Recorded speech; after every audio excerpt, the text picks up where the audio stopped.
Hello everyone, you are very warm welcome to our channel of scandal. और guys, आज मैं आपके साथ स्टॉकर का पार्ट 2 लेकर आई हूँ, क्योंकि सभी लोगों की डिमांड थी कि दी स्टॉकर का सीज़न 2 लेकर आए हैं। तो मैं सीज़न 2 तो नहीं ला सकती, फ़िलहाल मैं पार्ट 2 लेकर आई हूँ, जहाँ पर मैं आप लोगों की कन्फ्यूजन को क्लियर करना चाहती हूँ। तो चलिए उस पार्ट को शुरू करते हैं। विभूषण यहाँ पर अपने दोनों पति की ग्रेव से होकर घर आ गया था, पर उसे बार बार ऐसा लग रहा था जैसे कोई काले कपड़ों में कोई साया उसका पीछा कर रहा है। यहाँ पर वो अपने जेब में से फ़ोन निकालता है और फ़ोन निकालने के बाद वो सीधा फ़ोन मिलाता है जंगछा को, जो कि उसका बहुत अच्छा दोस्त हुआ करता था। और जंगछा से वो कहता है कि अब मैं लैन कंपनी की, जो आईटी कंपनी थी जहाँ पर वो एज ए एम्प्लॉय स्टार्टिंग में काम करने गया था, उसे चलाने के लिए तैयार हूँ। लेकिन मुझे डर लग रहा है, मैंने पहले कभी भी किसी कंपनी को नहीं चलाया और अब उस कंपनी का लैन ब्रदर्स ने मुझे सीईओ बना दिया, जिसके बाद मुझे बहुत डर लग रहा है। मैं मैं ये कैसे संभालूंगा, पर फिर भी मुझे सब कुछ करना होगा। उन दोनों की लीगेसी थी, उन दोनों के पेरेंट्स मरने से पहले ये कंपनी उन दोनों के नाम लवांग जी के नाम करके गए थे, और लवांग जी ने अपनी विल के तहत मुझे ये सब चीज़ें दे दी थी। मुझे कुछ भी करके उस कंपनी को संभालना ही होगा। जंगछा यहाँ पर कहता है कि तुम डरो मत, तुम्हारे साथ मैं हूँ ना, और वेंचिंग भी तो है ना, तुम डरते क्यों हो? सब कुछ ठीक होगा, हम तुम्हारी मदद करेंगे, हम तुम्हें सब कुछ करने में बहुत ज़्यादा हेल्प करेंगे। यहाँ पर थोड़ा सा सैड होते हुए विभूषण कहता है कि वेंचिंग वेंचिंग के भाई से ही मेम्मा की शादी कराई गई थी ना जंगछा, तुम्हें क्या पता है कि वेंचिंग का भाई लंजा को कैसे जानता था? मैंने सुना है कि लवांगजी और लंजा दोनों भाइयों ने मिलकर उसकी शादी तुम्हारी गर्लफ्रेंड ऑफ तुम्हारी वाइफ वेंचिंग की भाई से करा दी। क्यों?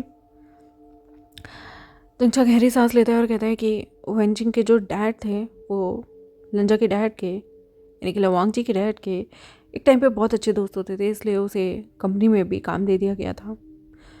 हालांकि वेंचिंग और वेनिंग के डैड का जो भी बिजनेस था वो तबाह हो चुका था, जिसकी वजह से दोनों का खर्चा कहीं ना कहीं लवांग जी ही उठाया करता था, और अपनी कंपनी में भी जॉब दे दी थी। और लवांग जी के एहसान तले ही वेनिंग बहुत दबा हुआ था, क्योंकि वेनिंग तुम जानते हो कि बहुत सीधा सा है, ज़्यादा तेज़ तरार नहीं है, इसलिए उसे जल्दी से कहीं काम भी नहीं मिलता था। यहाँ पर लवांग जी और लंजा ने ही उसे काम दिया हुआ था, उसे एक स्टोर में काम करने के लिए भी लगाया था, और उन दोनों के एहसान तले ही यहाँ पर जब उन्होंने उसके सामने हाथ जोड़े और कहा कि उसे मेहम्मद से शादी करनी होगी, पहले तो वेनिंग डर गया था, लेकिन फिर वह अपने एहसान को चुकाना चाहता था। लवांगची और लंचा ने उसे गिनाया था कि कितने एहसान हैं उन दोनों भाइयों के वेनिंग पे, और वेनिंग को अब वो एहसान का बदला चुकाना होगा, इसलिए उसकी शादी ज़बरदस्ती मेहम्मद से करा दी गई थी। मुझे भी ये सारी चीज़ें नहीं पता थी, पर धीरे धीरे मेहम्मद ने हम लोगों के आगे सब कुछ बताया। पर तुम चिंता मत करो, मेहम्मद और वेनिंग बहुत अच्छी लाइफ जी रहे हैं। तुम जानते हो कि वेनिंग भले ही दिमाग से थोड़ा सा ठीक है, मतलब सीधा है, बहुत ज़्यादा चालाक नहीं है, चतुर नहीं है, लेकिन मेम्मा से काफ़ी प्यार करता है। क्या तुम मेम्मा के नहीं, विभूषण ने बात को काटते हुए कहा कि जंगछा, मेम्मा किसी और की पत्नी है, मेरे मन में उसके लिए कुछ भी ख्याल नहीं है। मैं बस जानना चाहता था कि वो ठीक तो है, कहीं उसकी शादी किसी गलत, घटिया या फिर करेक्टरलेस इंसान या फिर बुलिंग से तो नहीं कराएगी, कोई बुली करने वाला, कोई डोमिनेट करने वाला व्यक्ति से।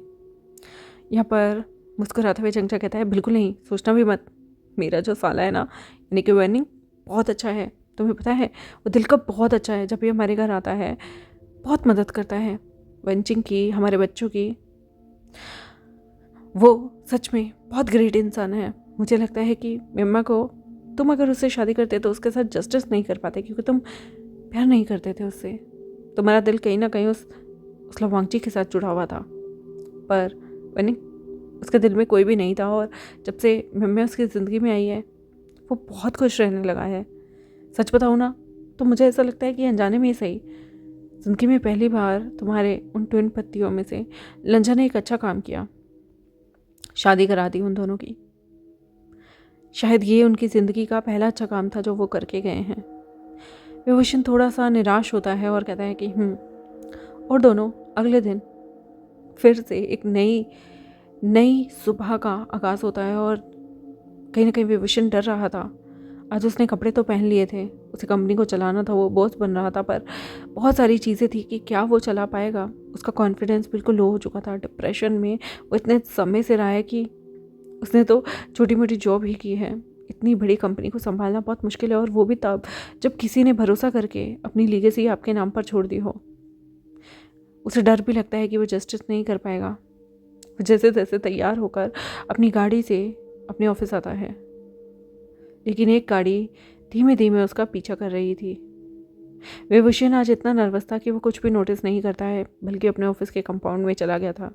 उसने पार्किंग में अपनी गाड़ी लगाई, और तभी कुछ देर बाद एक और काले रंग की गाड़ी वहाँ पर आकर पार्किंग में लग गई थी। विभूषण अपनी गाड़ी से निकला, उसे तो ध्यान ही नहीं था, वो इतना नर्वस था। उसने फाइल्स निकाली और सीधा सीधा पार्किंग से होता हुआ लिफ्ट लेने लगा, और लिफ्ट लेने के बाद वो सीधा अपने ऑफिस में चला गया था, जहाँ पर लवांगची कभी बैठा करता था। उस ऑफिस को देखकर उसे सारी पुरानी यादें याद आ रही थी। किस तरह से पहली बार वो इतना एक्साइटेड होकर इस कंपनी में अपना इंटरव्यू देने आया था जंगछा की खातिर।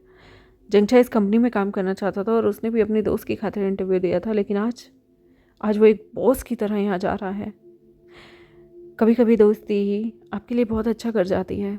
कुछ दोस्तों का ज़िंदगी में होना बहुत ख़ास होता है, और यहीं पे शायद जंगछा की दोस्ती ने आज उसे इस कंपनी का बॉस बना दिया। लेकिन उसकी जो पास्ट लाइफ में जो स्ट्रगल रहा है वो भूला नहीं है।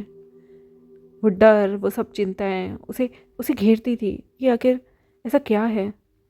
यहाँ पर वो पहले दिन अपने सारे एम्प्लॉयज़ से मिलता है, उन्हें बताता है कि आज से वो बॉस हैं। जो पुराने लोग यहाँ काम करते थे वो तो हैरान हो गए थे, ये क्या हो गया, क्योंकि पिछले 7 सालों से उन्होंने विभूषण को कभी नहीं देखा था। वो जानते थे कि लवांगची की मृत्यु के बाद कभी भी किसी ने विभूषण को नहीं देखा। उसकी मृत्यु के बाद इनडायरेक्टली लंजा सारा काम संभाल रहा था। उन्होंने एक डमी बॉस भी रख दिया था, लेकिन अब सब कुछ लंजा की मृत्यु के बाद विभूषण को मिल चुका था। लोगों की निगाहें, उनमें बहुत सारे प्रश्न कहीं ना कहीं विभूषण को नर्वस कर रहे थे, पर वो हार नहीं मान सकता था। इसलिए सभी को प्रोजेक्ट पे एक साथ काम करने के लिए बोलता है, और चुपचाप आकर अपने कैबिन में बैठ गया। वो कैबिन में बैठा हुआ अपने सिर पे हाथ रखे हुए था कि तभी उसे कैबिन में बैठा हुआ देखकर एक इंसान अपने फ़ोन से मॉनिटर कर रहा था, और एक हल्की सी स्mirk देता है और कहता है कि तो सब कुछ तुम संभाल रहे हो, मुझे यकीन है तुम बेहतरीन तरीके से संभालोगे। तुम काम में इतने उलझ जाओगे कि तुम्हें मैं हमेशा अपने पास रखूँगा। तुम मेरी दुनिया से, मेरी बनाई गई दुनिया से कभी अलग नहीं हो सकते। विभूषण, तुम मेरे हो। तुम्हें मेरे बनाए हुए दुनिया के अंदर गोल गोल घूमना होगा, क्योंकि अगर तुम मेरे नहीं तो किसी के नहीं। एक इंसान स्मिट करता है और बस यूँ बोलता है, और अपने फ़ोन की स्क्रीन पे हाथ लगाता है। विभूषण को देखकर उसके प्यारे प्यारे होठों को अपने हाथों से छूता है और कहता है कि इन होठों को कितनी बार छुआ है मैंने। तुम जानते हो कि तुम सबसे ज़्यादा क्यूट कब लगते थे? जब बेड में तुम बयान करते थे, आई रियली लाइक यू। तुम बस मेरे हो, सिर्फ मेरे। तुम्हें पाने के लिए मैं किसी भी हद तक गुजर सकता हूँ। समझ रहे हो ना तुम? पागलपन की हद को पार कर सकता हूँ, कुछ भी। इतने सालों से तुम्हें मॉनिटर कर रहा हूँ, तुम्हें देखता हूँ। तुम्हें पता है खुद पर कंट्रोल करना कितना मुश्किल होता है। जब जब मैं तुम्हें देखता हूँ, तुम्हारा ये मासूम सा चेहरा मुझे तुम्हारी मॉर्निंग याद दिलाता है, जब तुम मेरे नीचे होकर मेरा नाम पुकारा करते थे। तुम्हारी वो खुशबू तुम्हारी गर्दन से आती हुई मुझे इतनी अच्छी लगती थी कि उफ, देखो मैं फिर से एक्साइटेड हो रहा हूँ। लगता है अब तुमसे मिलने का समय आ गया है, मेरी जान, माय लव, मेरे विभूषण। ये बोलकर वो इंसान अभी भी अपनी फ़ोन की स्क्रीन पर देख रहा था। उसके चेहरे पे एक डेंजरस सी हंसी थी। वो ऐसी हंसी थी जिसमें मॉकिंग भी थी, लेकिन कुछ कुछ था ऐसा जो फिर से कहीं विभूषण की अच्छी खासी ज़िंदगी में भूचाल न ला दे। वो इंसान बिल्कुल इंसेन लग रहा था, पागल, क्रेजी, दीवाना। विभूषण यहाँ पर 1 महीने से दोबारा ऑफिस आ रहा था, सारा काम कर रहा था। उसके सुपरविज़न में पहले तो लोग उसे पसंद नहीं करते थे, 15 दिन तो उसे एक्सेप्ट करने में लगा चुके थे, लेकिन अब धीमे धीमे वो सारा काम करने लगा था। लेकिन पता नहीं क्यों उसे ऐसा लगता था जैसे उस पर कोई निगरानी रख रहा है। उसे हमेशा एक काले रंग के कपड़ों में कोई शख्स दिखता रहता था। कोई टोपी लगा के आता है, मास्क लगा के आता है और उसके साइड से निकल जाता है।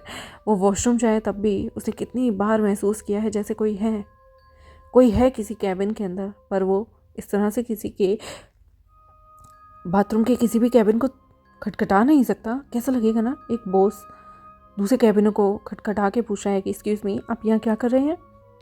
कोई इंसान बाथरूम कर सकता है, कुछ भी कर रहा होता है, तो इस तरह से किसी को डिस्टर्ब करना अच्छा नहीं लगता। और जब जब वो ऐसे करने की कोशिश करता था या नीचे से सोचता था कि देख लूँ कि कोई अंदर है, तो वो इंसान फटाफट से अपने पैरों को थोड़ा हवा में ऊपर कर लेता था ताकि विभूषण को कुछ भी पता ना चले। वो इतनी शातिर तरीके से चीज़ों को कर रहा था कि स्मिर्क आती थी उसके चेहरे पे। विभूषण को हर बार ऐसा लगता था जैसे वो सो रहा है और कोई उसके शरीर पे एकदम क्रॉल होकर घूम रहा है, लेकिन जैसे वो आंखें खोलता था वह कोई नहीं होता था। फिर वो अपने आप को सोचने लगा कि नहीं, अगर मैं ऐसे ही सोचता रहा लंजा या लवांगजी के बारे में तो मैं पागल हो जाऊंगा। मुझे थेरेपी लेनी होगी। और वो थेरेपी के लिए एक साइकेट्रिस्ट से बात भी करता है।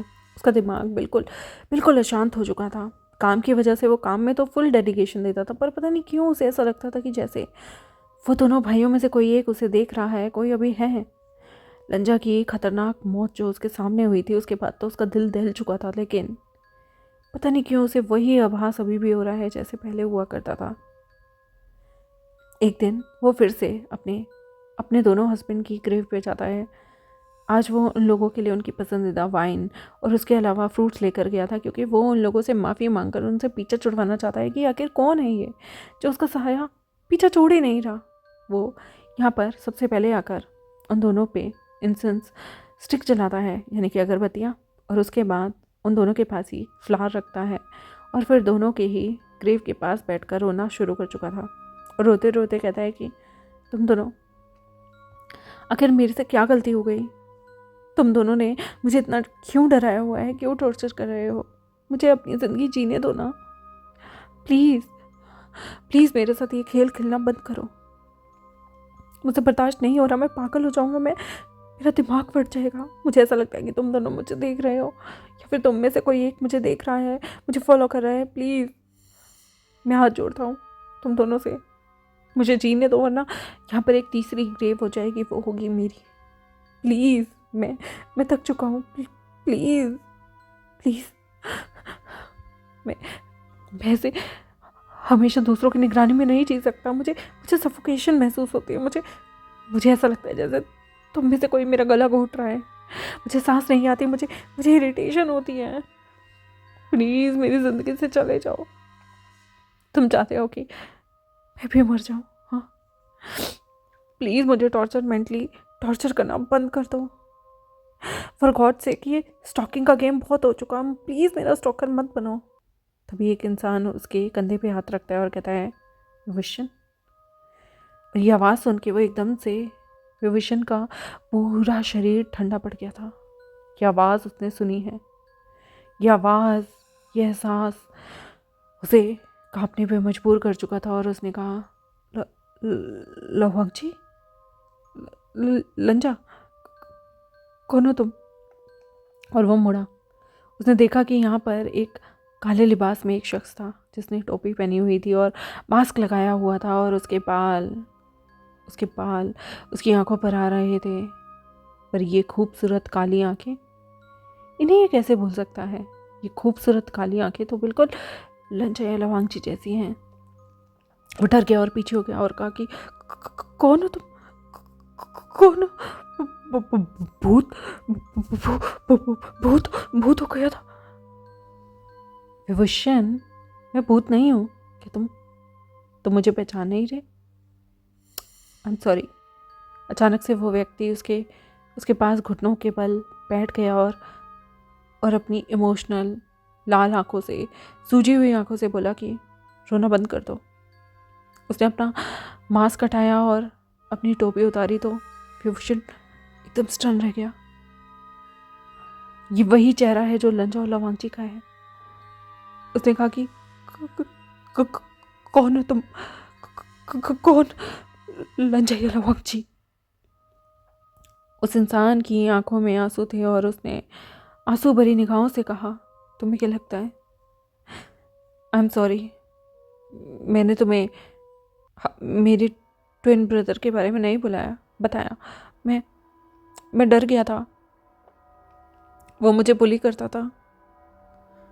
वो तुम्हें पहली बार देखते ही पागल हो चुका था तुम्हारे प्यार में, इसलिए मैं तुम्हें कभी सच बता ही नहीं पाया। वो थोड़ा सा ना मेंटली पागल था, इसलिए उसे मॉम डैड ने घर में छुपा के रखा हुआ था। और तुम जानते हो ना कि वो मुझे बुली करता था, कभी कभी घर में भी छोड़कर भाग जाया करता था और कितनी बार मुझसे प्लीड करा करता था कि प्लीज़ मुझे भी ऑफिस जाना है, मुझे घर में नहीं रहना। और माँ बाप के जाने के बाद ना वो बहुत दुखी था, गुस्सा करने लग गया था, चीज़ें तोड़ने लग गया था, इसलिए मैं कभी कभी उसे अपनी जगह ऑफिस भेज दिया करता था। ओ विभूषण, प्लीज़ मुझे माफ़ कर दो, मैंने तुमसे झूठ बोला। एक्चुअली मैं तुमसे कभी झूठ बोलना ही नहीं चाहता था, पर मेरा भाई मुझे धमकी देता था कि अगर तुम्हें सच बता दिया तो वो अपनी जान ले लेगा। तुम समझ रहे हो ना मैं किसकी बात कर रहा हूँ? एकदम से विभूषण का दिल कांप गया। उसने कहा कि तुम लवांगची हो? तुम्हारी आंखें, तुम्हारे इमोशन, तुम्हारे बात करने का तरीका, लवांगची तुम हो? उस इंसान ने मुंडी नीचे की और अपने दांतों को बाइट करते हुए कुछ नहीं बोला। तो विभूषण डर गया और कहा कि लवांगची, तुम्हें तो उसने मार डाला था ना, तुम जिंदा कैसे हो? यहाँ पर अचानक से आंखों में आंसू लिए हुए वो शख्स मुंह उठाता है और कहता है कि वो मुझे बुली करता था, पर मेरी ग्रेव से मुझे वेनिंग ने बचा लिया था। मैं मरने वाला था। लंजा ने वेनिंग को बोला था कि वो मुझे दफना दे, पर एंड मोमेंट पे वेनिंग ने देखा कि मैं ज़िंदा हूँ, उसने मुझे बचा लिया। यहाँ पर ये जो ग्रेव बनी हुई है इसमें कोई लाश नहीं है, यहाँ पर नकली का ताबूत है, तुम चाहो तो उसे खोलकर देख सकते हो, उसमें कोई लाश नहीं है। वेनिंग ने खाली ताबूत को यहाँ दफना दिया था और सबको लगा मैं मर चुका हूँ, पर मैं मरा नहीं था। याद है साउथ कोरिया में तुम एक कैफ़े में काम किया करते थे? मैं उसी कैफ़े के बाहर दूसरे कैफ़े में काम किया करता था, तो मैं देखा करता था, पर मैं तुम्हारे पास नहीं आ सकता था क्योंकि लंजा तुम्हें सब जगह से मॉनिटर कर रहा था। लंजा ने सारी जगह सीसीटीवी कैमरा इंस्टॉल किया हुआ था। मुझे बहुत डर लगता था कि अगर उसे पता चल गया मैं ज़िंदा हूँ तो वो तुम्हें या मुझे नुकसान पहुँचा देगा, पर मुझे नहीं पता था कि मेरा भाई मर जाएगा। उस एक्सीडेंट में उसने डिटेक्टिव को मार डाला और फिर वो खुद भी तुम्हें चेस करता करता मर गया। मैं बहुत रोया था, मुझे बहुत दुख लगा था। मैं पिछले 2 साल से उसके ग्रेव पर आ रहा हूँ, मुझे बहुत दुख लगा था मेरा भाई मर गया, पर दुनिया की नज़र में मैं मर चुका हूँ, मैं वापस नहीं आ सकता। आई एम सॉरी, मैं तुम्हारा गुनहगार हूँ, मुझे नहीं जीना चाहिए, मुझे मर जाना चाहिए। मुझे मार डालो, मुझे नहीं जीना प्लीज़।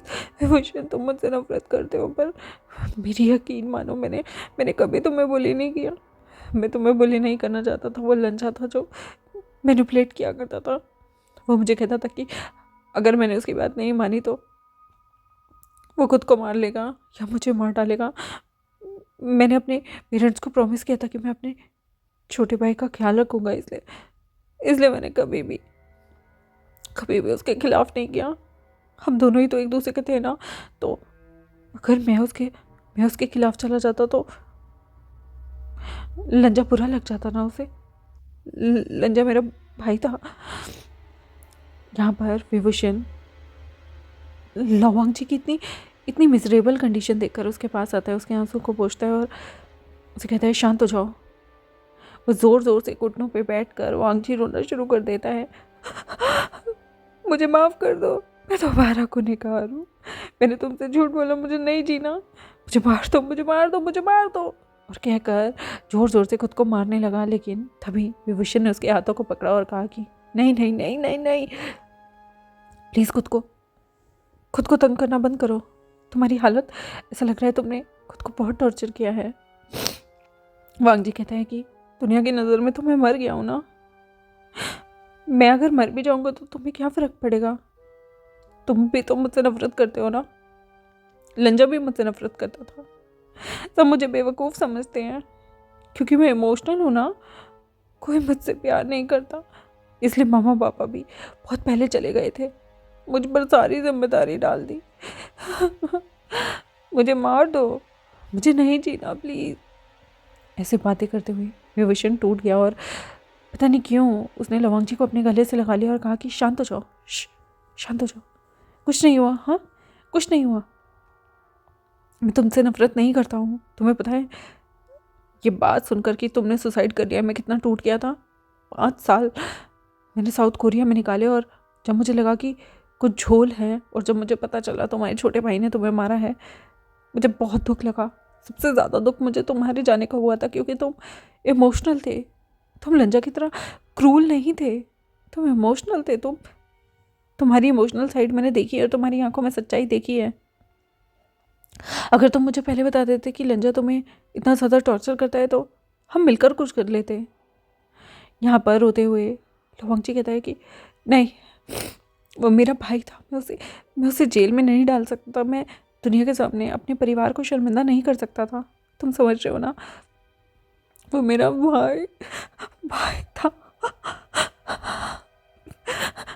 प्लीज़ किसी से मत कहना कि लंजा जैसा भी था मेरा भाई था। तुम्हें पता है वो बहुत छोटा था जब से हम उसे संभालते थे। उसे बहुत चोट लगती थी। वो बहुत सीधा था और जब उसे गुस्सा आता था वो सब कुछ तोड़ देता था। उसके गुस्से को संभालना बहुत मुश्किल हो जाता था। इसलिए सब उसे घर में छुपा के रखना चाहते थे। बचपन में उसकी मौत का झूठा बहाना बनाकर घर वालों ने उसे छुपा कर घर में रखा क्योंकि वो गुस्से में आकर किसी को भी कुछ भी कर सकता था, किसी को भी नुकसान पहुंचा सकता था और घर वाले डरते थे। धीरे धीरे वो बड़ा हुआ। कभी मैं स्कूल जाता, कभी वो जाता, कभी उसे पढ़ाया जाता घर पे, कभी मुझे। ऐसे कर करके मेरी ज़िंदगी बीती। और जिस दिन तुम्हारा इंटरव्यू होना था उस दिन लंजा तुमसे मिलने गया। अगर मैं तुमसे पहले मिलता तो मैं तुम्हें सब सच्चाई बता देता, पर तुम्हें हमेशा से अप्रोच लंजा ने किया। मैं डरपोक था, मैं डरता था, मेरे अंदर हिम्मत नहीं होती थी तुम्हें सच बताने की। लेकिन लंजा वो डेस्परेट रहा करता था। वो हमेशा तुम्हें डेट करना चाहता था और मैं भी। पर उसने मुझे कहा कि हमें सच्चाई नहीं बतानी चाहिए। उसने मुझे कहा कि अगर मैंने सच्चाई बताई तो वो तुम्हें नुकसान पहुँचाएगा। मैं डर गया। तुम्हें पता है कि लंजा ने पहले तुमसे शादी की थी और मैंने भी, लेकिन तुम्हारे साथ फर्स्ट नाइट लंजा ने बिताई और फिर उस रात तुम्हारे साथ 2 राउंड होने के बाद लंजा ने मुझे कमरे में जाने का इशारा किया। वो बाहर आ गया था और फिर बाकी के 2 राउंड मैंने तुम्हें प्यार किया था। मैं जानता हूँ कि उस दिन लंजा ने तुम्हारी हालत ख़राब कर दी थी, पर मैंने तुम्हें बहुत प्यार किया। जो तुम्हारे साथ बेड में एग्रेसिव होता था वो लंजा था और जो पोलाइट होता था वो मैं था। मैं तुम्हें खोना नहीं चाहता था, पर लंजा से मुझे डर लगता था। मैंने काफ़ी बार कहा कि मैं तुम्हें सच्चाई बताना चाहता हूँ, पर वो कहता था कि अगर तुम्हें सच्चाई पता चल गई तो वो तुम्हें अपने लिए रख लेगा। वो मुझे सब जगह से निकाल देगा। वो प्रूव कर देगा कि असली लवांगची वो नहीं, मैं नहीं, वो है। उसने सारे डॉक्यूमेंट्स में से मेरे फिंगरप्रिंट निकाल के अपने फिंगरप्रिंट रख लिए थे। उसने हर जगह से सब कुछ सब कुछ बदल दिया था। मेरे पास कोई प्रूफ नहीं था कि असली लवंगची मैं हूँ। उसने बहुत चालाकी से हर जगह अपनी आईडी कार्ड पे भी सब कुछ अपने नाम कर लिया था, सारा स्कैनर अपने नाम कर लिया था और मेरे नाम कुछ भी नहीं था। इसलिए मैं कुछ भी एक्सेस नहीं कर पाता था। कंपनी तक उसने, कंपनी के लॉकर तक अपने नाम कर लिए थे। वो बहुत शार्प था। वो दिमागी रूप से बचपन में भले ही कमज़ोर था, लेकिन अब बड़े होने के बाद वो इतना कमज़ोर नहीं था। मैं हमेशा से भोला भाला रह गया क्योंकि मुझे परिवार की चिंता हुआ करती थी, पर मैंने कभी नहीं सोचा था कि मेरा छोटा भाई मेरे साथ इतनी चालाकियाँ करेगा। मैं तुम्हें सच बताना चाहता था, उसी ने मिया का किडनैप किया था। मैं तुम्हें सच बताना चाहता था, पर लंजा ने अपने सिर पे उस दिन बंदूक टांग ली थी। उसने साफ कहा था कि अगर तुमने किसी और से शादी की या फिर मैंने मिया वाली बात तुम्हें बता दी, यानी कि लियो चिंगियान वाली बात तुम्हें बता दी, तो वो मुझे या खुद को मार देगा। वो ऐसा ही था, तुम्हें लेके क्रेजी। विभूषण की आंखों से आंसू आ रहे थे कि लवांगची को भी कितना टॉर्चर झेलना पड़ा है अपने छोटे भाई के हाथों। जिसे सब पागल समझते थे, वो इंसान हकीकत में मास्टरमाइंड था। वो इंसान कितना ज़्यादा क्रूल था, ये सुनकर कि लवांगची पर कितना ज़्यादा टॉर्चर हुआ है, उसे बहुत दया आती है और वो उसे अपने गले से लगा लेता है, क्योंकि लंजा बहुत फूट फूट कर रो रहा था। और उसे अपने गले से लगाते हुए विभूषण ने उसकी कमर को सहलाया और कहा कि शांत हो जाओ। हाँ, तुम्हें रोने की कोई ज़रूरत नहीं है, शांत हो जाओ। देखो, कोई बात नहीं, जो भी हुआ मुझे ये बताओ कि हम लंजा के सारे डॉक्यूमेंट को तुम्हारे नाम कैसे कर सकते हैं। यहाँ पर वो रोता है और कहता है कि मेरे पास कोई भी आधिकारिक तौर पर कुछ भी नहीं है। मेरे सारे फिंगरप्रिंट, मेरे आई स्कैनर सब उसने बदल दिए और अब कोई नहीं मानेगा कि मैं लवांगची हूँ। अगर मैं दुनिया के सामने आया तो मैं एक फ्रॉड कहलाऊँगा। मैं कैसे सब ठीक करूँगा। विभूषण कहता है मैं लोगों को प्रूव करूँगा कि ये सब तुमने किया है, असली हकदार तुम थे, वो नहीं। वो कितना क्रूल था, वो कितना घटिया था। मैंने उसे अपनी आंखों के सामने मरते हुए देखा है और पता है मुझे कितना ज़्यादा दुख होता था। मैं दिन रात सो नहीं पाता था। मैं सोचता था मेरी वजह से एक इंसान मर गया, लेकिन वो इंसान कितना क्रूल था, किसी की भी परवाह नहीं करता था। कोई इतना सख्त कैसे हो सकता है। विभूषण की भी आंखों से आंसू आ रहे थे, तो लवांगची ने अपनी फॉरहेड को विभूषण के फॉरहेड से जोड़ा और कहा कि मैं हमेशा से तुमसे प्यार करता था। तुम्हें पाना मेरा मकसद नहीं था। हाँ, मैं मानता हूँ कि मैंने अपने भाई का साथ दिया तुम्हें स्टॉक करने में। लंजा ही तुम्हें स्टॉक करना चाहता था और मैं सच में तुम्हें देख के खुश होता था, क्योंकि बहुत बार वो मुझे तुमसे मिलने ही नहीं देता था। मैं सिर्फ दूर से तुम्हें देख सकता था। उसके शर्ट की बटन में जब भी तुम लोग कहीं बाहर घूमने जाते थे तो कैमरे लगे होते थे और मैं तुम्हें सिर्फ दूर से देख सकता था, क्योंकि वो मुझे तुमसे मिलने ही नहीं देता था। मेरा फ़ोन नंबर भी सिर्फ वो इस्तेमाल करता था। तुम्हें नहीं पता कि मुझे कितना ज़्यादा बुरा लगता था। मैं हमेशा तुम्हें वापस लाने के लिए माफ़िया मांगने गया। वो कोल्ड इंसान तो कभी माफ़ी भी नहीं मांगेगा। उसमें तो इतना घमंड था। उसने हम दोनों की ज़िंदगी को बर्बाद कर दिया। I am sorry. मेरे भाई की वजह से तुम्हारी ज़िंदगी ऐसी हो गई। विभूषण ने यहाँ पर लवांगची की तरफ देखा और कहा कि माफ़ी मत मांगो, शायद यही हमारी डेस्टिनी में था। तुमने तो मुझसे ज़्यादा सफ़र किया है। एक मृतक होने का कितना बुरा लगता होगा ना। तुम जिंदा हो फिर भी तुम अपनी जीवनचर्या कैसे निकाल रहे थे। यहाँ पर वो रोते हुए कहता है कि मैंने वेनिंग पे बहुत सारे एहसान किए थे, इसलिए वेनिंग ही मेरी मदद किया करता था। वेनिंग ने ही मुझे बाहर निकालने में मदद की और मेरा सारा खर्चा भी काफ़ी बार वही पे किया करता था। मेरे पास रहने के लिए जगह भी नहीं, खाने के लिए कुछ भी नहीं। बड़ी मुश्किल से मैं इधर उधर काम करके, छोटे मोटे काम करके, क्योंकि मेरे पास आईडी नहीं है, इसलिए छोटे मोटे काम करके ही अपना गुजारा करता हूँ। मेरे लिए जीवन जीना नर्क से समान है। तुम्हें पता नहीं है, जब भी कहीं कोई चोरी होती है या कोई वारदात होती है तो किस तरह से हमें हैरेस किया जाता है, किस तरह से हमें पूछा जाता है। मैंने कभी इतनी क्रूल दुनिया नहीं देखी थी, पर मेरे अपने भाई ने मुझे ऐसा करने पे मजबूर कर दिया। तुम्हें पता है, मैं खा भी नहीं पाता। मैं बस मैं बस अपने अपने मालिक की गाड़ी में ही घूमता हूँ। मेरे मालिक ने मुझे गाड़ी दी हुई है, उसमें बैठ के घूमता हूँ। मैं सच बता रहा हूँ, मेरी ज़िंदगी बिल्कुल चट कर दी उस लज्जा ने। मुझे जीने का बिल्कुल शौक नहीं है, पर सिर्फ तुम्हें देखकर मैं जी पाता हूँ। मैं तुमसे बहुत प्यार करता हूँ, पर किस मुंह से तुम्हें खुद के पास रोक सकता हूँ? मैं तुम्हें किसी और के साथ नहीं देख सकता। आई विश जिस दिन लंजा ने मुझे मारा था मैं मर चुका होता। तुम्हें खुद से दूर देखकर मुझे बहुत तकलीफ होती है। मुझसे नहीं सहा जा रहा, मुझे बहुत दर्द हो रहा है। पिछले पिछले 7 सालों में पिछले 7 सालों में मैंने तुम्हें कभी नहीं देखा, तुम्हें छुआ भी नहीं, तुम्हारे पास भी नहीं आया। तुम्हें पता है तुम्हारा हाथ पकड़ने का कितना दिल करता था, तुम्हें देखने का कितना दिल करता था, पर मैं तुम्हारे नज़दीक भी नहीं आ सकता था। मेरे भाई ने मेरी जिंदगी तबाह कर दी। मॉम डैड तो चले गए, लेकिन मेरी जिंदगी तबाह हो गई।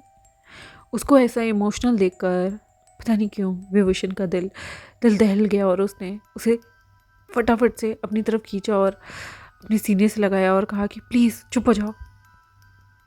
तुम्हें पता है कि मैंने ज़िंदगी में सिर्फ तुमसे प्यार किया है और किसी से भी नहीं। मैंने उस लांचा से कभी प्यार नहीं किया। मैं हमेशा तुमसे प्यार करता था क्योंकि तुम एफर्ट डालते थे, तुम मुझे रोकते थे। मैंने सिर्फ तुमसे प्यार किया है। I love you. और तुम्हें खुद को ख़त्म करने की ज़रूरत नहीं है। तुमने बहुत सहा है लवंग जी, तुमने बहुत सहा है और अब तुम्हें सहने की ज़रूरत नहीं है। मैं तुम्हें इंसाफ दिलाऊंगा। लंजा ने जो जो तुमसे और मुझसे छीना है ना, मैं तुम्हें इंसाफ दिलाऊंगा। हाँ, चुप हो जाओ, चुप हो जाओ, रोना बंद करो। लेकिन तभी लवंग जी के चेहरे पे एक स्मिर्क आती है, एक ईविल स्मिर्क, और फिर वो दोबारा से अपना भोला सा चेहरा बनाकर रोना शुरू कर देता है। तुम पक्का मुझे अपनाओगे ना? मुझसे दूर तो नहीं जाओगे? मेरे पास खाने के लिए भी पैसे नहीं है। क्या मैं ये फ्रूट ये खा सकता हूँ? मैंने 2 दिन से कुछ भी नहीं खाया। विभूषण को तो तरस आ गया था कि क्या इतने बड़े कॉरपोरेशन का मालिक होने के बावजूद इस इंसान के पास खाने के लिए भी कुछ नहीं। उसने तुरंत ही जो यहाँ पर खाना लाया हुआ था वो फटाफट निकाल कर उसे दिया और लवंग जी भूखों की तरह उस खाने को खा रहा था जैसे सच में उसने कितने दिनों से खाना नहीं खाया हो। ये देखकर विभूषण और भी ज़्यादा इमोशनल महसूस कर रहा था कि क्या हालत कर दी, एक ट्विन भाई ने अपने दूसरे ट्विन भाई की क्या हालत कर दी है। जब उसने ध्यान से देखा तो उसने पाया कि लवंग जी के कपड़े बहुत ज़्यादा मैले हैं और कुछ जगह से फटे भी हुए हैं। और तो और ये इंसान कि पहले वाला बॉस नहीं लग रहा, बल्कि शायद इसकी मिजरेबल कंडीशन की वजह से ये कितनी बार इसके सामने आया होगा, लेकिन विभूषण कभी पहचान ही नहीं पाया क्योंकि ये इंसान तो गरीब फटे हाल में रह रहा है। और यहाँ पर विभूषण को बहुत ज़्यादा बुरा लगा कि जिस लैंड आईटी कंपनी को वो संभाल रहा है वो इस इंसान की होनी चाहिए और वो बेशर्मों की तरह सारी लग्जरी को एंजॉय कर रहा था और ये इंसान सड़कों पर भूखा फिर रहा था। लवंग जी यहाँ पर अच्छे से सब कुछ खा लेता है और उसके मुंह पे थोड़ी सी सब्जी लग गई थी। फिर उसने अपने चेहरे को अपने कपड़ों से ही पोंछ लिया और फिर एक मुस्कान देते हुए कहा कि ये खाना बहुत टेस्टी है। तो तुम मुझे थोड़ा सा और खाना दे सकते हो? मुझे बहुत भूख लगी है। पता नहीं कितने दिन से मैंने पेट भर के नहीं खाया। लास्ट टाइम भी मैंने सिर्फ झूठा खाना खाया था। ये सुनकर तो विभूषण और भी ज़्यादा इमोशनल हो गया, लेकिन लवंग जी का मन स्मृत कर रहा था और वो जानता है कि उसे क्या कब कैसे पाना है। यहाँ पर विभूषण इमोशनल होता हुआ कहता है कि चलो तुम मेरे साथ चलो। यहाँ पर वो लवंग जी का हाथ पकड़ता है, लेकिन लवंग जी डरता है और कहता है कि नहीं, मैं बेकार इंसान हूँ, तुम्हें मुझ पर दया करने की कोई ज़रूरत नहीं। बस कोई भी झूठा थोड़ा सा खाना दे दो, मैं ब्रेड भी खा लूँगा, बस थोड़ा सा, बहुत भूख लग रही है। हाँ, ये तरस वाली आंखें देखकर विभूषण और भी ज़्यादा इमोशनल हो गया और कहा कि नहीं, सब कुछ तुम्हारा है और मैं तुम्हें दिला कर रहूँगा। तुम्हारे नाम सारे डॉक्यूमेंट होंगे और मुझे नहीं चाहिए, मुझसे नहीं संभलती तुम्हारी कंपनी, तुम इस कंपनी को संभालो। यहाँ लवंग जी कहता है नहीं नहीं नहीं, मुझे ये सब नहीं चाहिए, नहीं, वो सब तुम्हारा है, मुझे ये नहीं चाहिए, बस एक ब्रेड का टुकड़ा दे दो, भूख लगी है। भूख? भूख सुनते ही विभूषण, ये इंसान इसके सामने बॉस होता था और वो सिर्फ खाना मांग रहा है। विभूषण टूट गया और उसने पता नहीं क्यों लवांगची को अपने सीने से लगाया और कहा कि नहीं, चलो मेरे साथ। और वो ज़बरदस्ती लवांगची को अपने साथ लेकर जा रहा था। लवांगची यहाँ पर कहता है नहीं नहीं प्लीज़ नहीं, मैं भिखार हूँ, मैं मनहूस हूँ, तुम्हारी ज़िंदगी तबाह कर दूंगा। लेकिन विभूषण कुछ भी नहीं सुनता है और कहता है कि चलो मेरे साथ। लवांगची कहता है कि मेरे बॉस की गाड़ी वो खड़ी, बॉस को पता चल गया तो। विभूषण कहता है ठीक है, तुम एक काम करो, तुम मेरे साथ साथ चलो अपनी गाड़ी से, ठीक है, और मैं अपनी गाड़ी से आ रहा हूँ, हम पहले कुछ खाने चलते हैं। नहीं, हम हमारे घर चलते हैं, तुम घर चलो। और यहाँ पर वो उसका हाथ पकड़ता है और विभूषण उसी घर में रह रहा था जहाँ लवांगची और लंजा इतने सालों से रहते आए थे। वो उसे अपने साथ लेकर आ गया था उस घर में जहाँ पर लवांगची रहा करता था। लवांगची एकदम से उस जगह को देखकर कहता है नहीं, मैं अंदर नहीं जाऊँगा। दोनों अलग अलग गाड़ियों से घर के पास तो पहुँच गए, लेकिन लवांगची एकदम से वहाँ को देखकर डर जाता है। कहता है कि यहाँ लंजा ने मुझे मारने की कोशिश की थी, मैं नहीं जाऊँगा। तभी विभूषण उसके हाथ पर अपने हाथ को रखता है और कहता है कि चलो, कुछ नहीं होगा तुम्हें, किसी ने तुम्हें मारने की कोशिश नहीं की, और भूल जाओ उन चीज़ों को, मैं हूँ ना। लवांगची यहाँ पर बड़े ही प्यार से मासूम आंखें बनाकर विभूषण की तरफ देखते हुए कहता है तुम मेरा साथ दोगे? विभूषण कहता है चलो आओ, कुछ नहीं होगा। लवांगची कहता है पर यहाँ मुझे डर लग रहा है। विभूषण तुरंत ही उसके पास आता है और उसे अपनी तरफ खींचता है और कहता है कि डर डर क्यों लग रहा है, मैं हूं ना। लवांगची यहाँ पर उसके हाथों को अपनी हाथों की उंगलियों से इंटरवाइन करते हुए अंदर आता है। उसका शरीर हल्का हल्का काँप रहा था। यहाँ पर विभूषण देख सकता था कि वो कितना काँप रहा है और उसे अपने घर के अंदर लेकर आता है और कहता है कि एक काम करो, मैं फ्रिज में से कुछ अच्छा सा सैंडविच बनाता हूँ, जाओ तुम नहा लो, तुम्हारे कपड़े आज भी कैबिन के अंदर पड़े हैं। तभी वो कहता है नहीं, मैं नहीं जाऊँगा, मुझे डर लगता है, मेरे साथ चलो, मैं बस यहाँ से कुछ खाकर चला जाऊँगा। विभूषण कहता है नहीं, जाओ नहा लो, कपड़े बदल लो, ये कितने गंदे हो गए हैं, कितने दिनों से पहन रहे हो उन्हें। यहाँ पर लवांगची को शर्म आती है और कहता है कि वो मेरे पास पैसे नहीं थे ज़्यादा कपड़े खरीदने के, तो मैं एक ही कपड़ों को एक एक हफ्ता पहना करता था, इसलिए। विभूषण की आंखों में आंसू आ रहे थे। जो इंसान एक कपड़े को कभी दोबारा रिपीट नहीं करता था, वो इंसान एक एक हफ्ते तक एक एक कपड़ा पहन रहा है, ये कितना ज़्यादा भयंकर था उसके लिए। वो अपनी आंखें बंद करता है और मुट्ठियाँ बींच लेता है कि वो सोच भी नहीं सकता कि पिछले 7 सालों से लवंगजी कैसी ज़िंदगी जी रहा था। वो एकदम से उसके पास आता है और कहता है कि मैं तुम्हें लेकर चलता हूँ। यहाँ पर हर जगह जाने से लवंगजी डर रहा था। ये देखकर विभूषण का दिल और भी ज़्यादा पसीजा जा रहा था, उसका दिल और भी ज़्यादा दुख रहा था, उसकी आत्मा टूट रही थी। जैसे तैसे वह दोनों बेडरूम के अंदर गए जहाँ पर उनकी शादी के बड़े बड़े फ़ोटोज़ लगी हुई थी। ये सब देखकर विभूषण भी भावुक हो गया। हर दिन वो इन फ़ोटोज़ को देखता था पर कभी उतरवाने की जहमत नहीं कर पाया, और लवांगची भी वो सब देखकर रोने लगा। घुटनों के पर बैठ कर कहने लगा कि मुझे माफ़ कर दो, मैंने सब बर्बाद कर दिया। हमारी शादी कितनी खूबसूरत थी, लेकिन यहाँ पर वो विभूषण का हाथ छुड़ाता है और बाथरूम में भाग गया। उसने बाथरूम में भागकर शावर को ऑन किया और वहाँ पर खड़ा रहा शावर के नीचे कपड़ों में। विभूषण यहाँ पर कहता है कि क्या हुआ तुम, और जैसे ही वो अंदर आता है वो देखता है कि लवांगची यहाँ पर शावर के नीचे, ठंडे शावर के नीचे खड़ा हुआ खुद को भिगा रहा है और रोए जा रहा है। और वो रोते रोते एकदम से घुटनों के बल बैठ गया।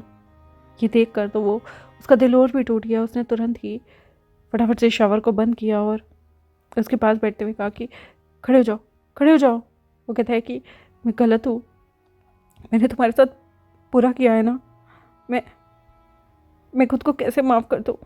सारी गलती मेरी है, सब कुछ मैंने किया है। और फिर वो खुद को मारना शुरू कर देता है। तभी उसको देखकर विभूषण का दिल टूट रहा था और उसने कहा, नहीं नहीं, खुद को मत मारो। हाँ, तुम्हें खुद को नुकसान पहुंचाने की कोई ज़रूरत नहीं है। लवांगची ने विभूषण की आंखों में आंखें डाल के कहा कि तुम अब आज़ाद हो। मैं कब आज़ाद दूंगा? मुझे बस तुम्हारे साथ घर बसाना था और ये सब देखकर मुझे मुझे दुख लग रहा है कि तुम्हारे साथ मैंने कितना बुरा किया है। तुम मेरे साथ इतने अच्छे क्यों हो? यहाँ पर उसकी इतने भोलेपन को देखकर विभूषण सांस लेता है और कहता है कि चलो खड़े हो जाओ, मैं तुम्हारे कपड़े लेकर आता हूँ। हाँ, अपने कपड़े उतारो और नहाओ, मैं तुम्हारे लिए कपड़े लेकर आ रहा हूँ। यहाँ पर वो कहता है कि नहीं, बाहर मत जाना, दरवाजे के पास खड़े रहना, मैं नहा कर बाहर आऊँगा और कपड़े पहन लूँगा। प्लीज़ बाहर मत जाना, मुझे लंजा की वजह से डर लग रहा है। उसकी आत्मा ऐसा लग रहा है मुझे देख रही है। विभूषण कहता है ठीक है, मैं कपड़े निकाल कर बाहर रखता हूँ और तुम आ जाना, ठीक है। और ऐसे बोलकर वो बाहर लवांगची के लिए कपड़े निकालता है। कुछ कंफर्टेबल ही निकालता है, जैसे कि पजामाज और एक शर्ट खुली सी। यहाँ पर वो बाथरूम के पास खड़े होकर नॉक करता है। लवांगची ने अपने सारे कपड़े उतार कर वो शावर ले रहा था। उसने कहा कि क्या तुम मेरे को तौलिया दे सकते हो? विभूषण ने कहा कि तौलिया? लवांगची ने कहा हाँ, लिया ना अंदर। और यूँ बोलकर वो शावर चला चुका था। विभूषण को लगता है शायद उसने अभी कपड़े नहीं खोले होंगे, इसलिए वो जैसे ही अंदर गया तो देखा कि लवांगची बिल्कुल नेकेड खड़ा था और शावर के नीचे वो खुद को साफ कर रहा था, शैम्पू लगा रहा था। और अचानक से वो विभूषण की तरफ टर्न हुआ। यहाँ पर लवांगची को देखकर वो हैरान हो गया और उसने अपनी आंखें मोड़ ली। लवांगची ने कहा कि अरे तुम उसको वहाँ रख देना, टॉवल को, ठीक है, और प्लीज़ कमरे से बाहर मत जाना। यहाँ पर विभूषण घबरा गया, उसके चेहरे पर एकदम से लाली आ गई और उसने तौलिए को एक जगह टांगा और फिर कमरे से बाहर निकल गया। यहाँ पर लवांगची ऐसे दिखा रहा था जैसे कुछ हुआ ही नहीं और उसके चेहरे पे एक स्मिर्क आ गई। उसने फटाफट से अपने आप को नहाया, साफ़ किया और उसके बाद वो पास में आया। उसने तौलिए को उठाया, अपनी वेस्ट पे बांधा, फिर उसने जानबूझकर अपनी वेस्ट पे तौलिए को ढीला बांधा हुआ था और वो ऐसे के ऐसे ही अपनी धीरे से बाथरूम से बाहर निकला। बाथरूम से बाहर निकलने के बाद वो विभूषण को देख रहा था और कहता है कि एक और तौलिया देना, मेरे बाल कितने गीले हैं ना। उसकी चेस्ट को देखकर विभूषण गल्प करता है और चुपचाप उसे एक छोटा तौलिया निकाल कर देता है, जहाँ पर लवांगची अपने बालों को बड़े ही अजीब तरीके से झाड़ रहा था और कह रहा था ये मुझसे हो क्यों नहीं रहा, शायद आदत नहीं रही। तो विभूषण उसे कहता है कि ठीक है, मैं तुम्हारे बालों को बनाता हूँ। विभूषण एकदम उसके नज़दीक आता है, उस तौलिए को लेकर उसके सिर को पोंछ रहा था कि जानबूझकर लवांगची उसके थोड़े से नज़दीक गया और फिर हल्का सा उससे पीछे हुआ कि अचानक से उसका कमर से तौलिया नीचे गिर गया और लवांगची बिल्कुल नेकेड विभूषण के सामने था। विभूषण की दिल की धड़कनें बहुत ज़्यादा तेज हो गई।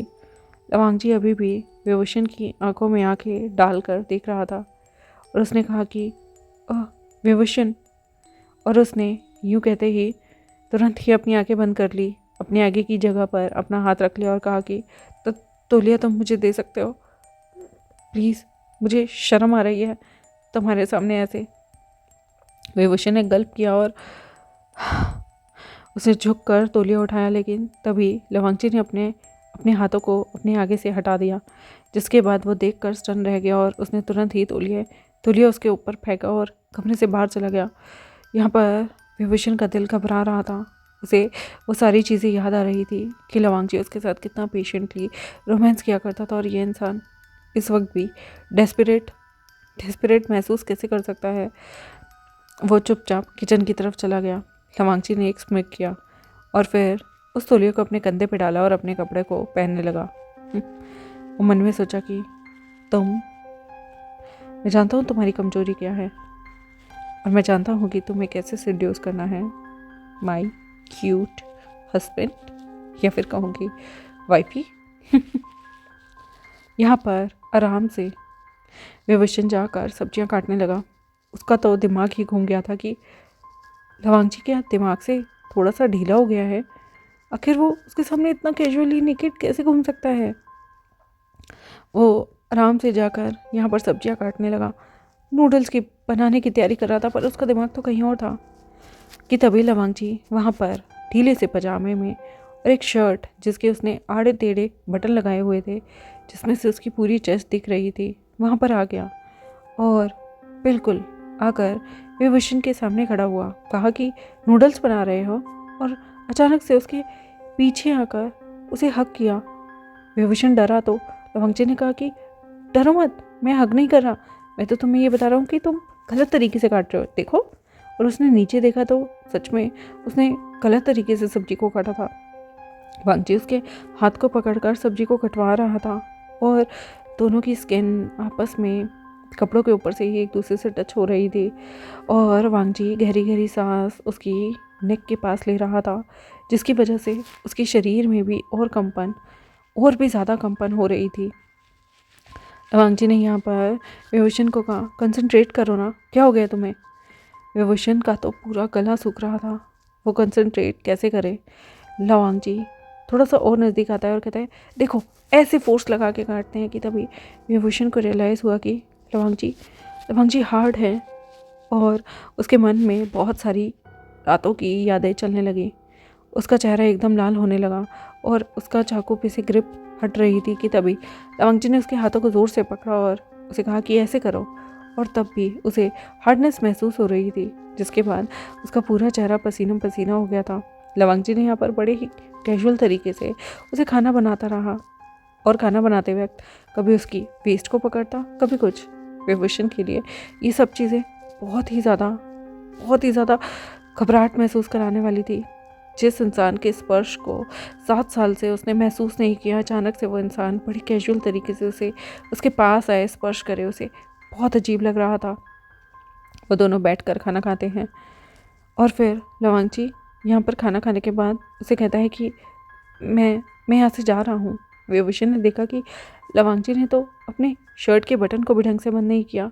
ये इंसान कितना ज़्यादा ट्रॉमेटाइज होगा ना, किसे कुछ भी करना नहीं आ रहा। तो विभूषण ने अचानक से उसका हाथ पकड़ के उसे रोक लिया था और कहा कि नहीं, मत जाओ, यहीं रुको, मुझे भी डर लगता है इतने बड़े घर में रुकने से, और प्लीज़ काम में मेरी मदद करो, प्लीज़। जैसे उसने प्लीज़ कहा, लवांग जी तुरंत ही रुक गया और कहा कि प्लीज़ मत बोलो, मुझे लगता है कि मेरे यहाँ होने से तुम्हें दुख होगा, इसलिए मैं वापस से जा रहा हूँ, और मैं प्रॉमिस करता हूँ कि तुम्हारे सामने नहीं आऊँगा जब तक तुम मुझे माफ़ नहीं करोगे। वांग जी की मासूमियत देखकर विभूषण ने कहा कि तुमको मैं तुम्हारा हक दिलाऊंगा। हाँ, अब से तुम यहीं रहना, तुम सामने वाले बेडरूम में रह सकते हो, मैं इधर वाले बेडरूम में रहूँगा। तो वांग जी फट कह देता है, नहीं, मैं लंजा के कमरे में नहीं रहूँगा, मुझे डर लगता है इस घर में, मुझे ऐसा लगता है जैसे वो मुझे फिर से मार डालेगा।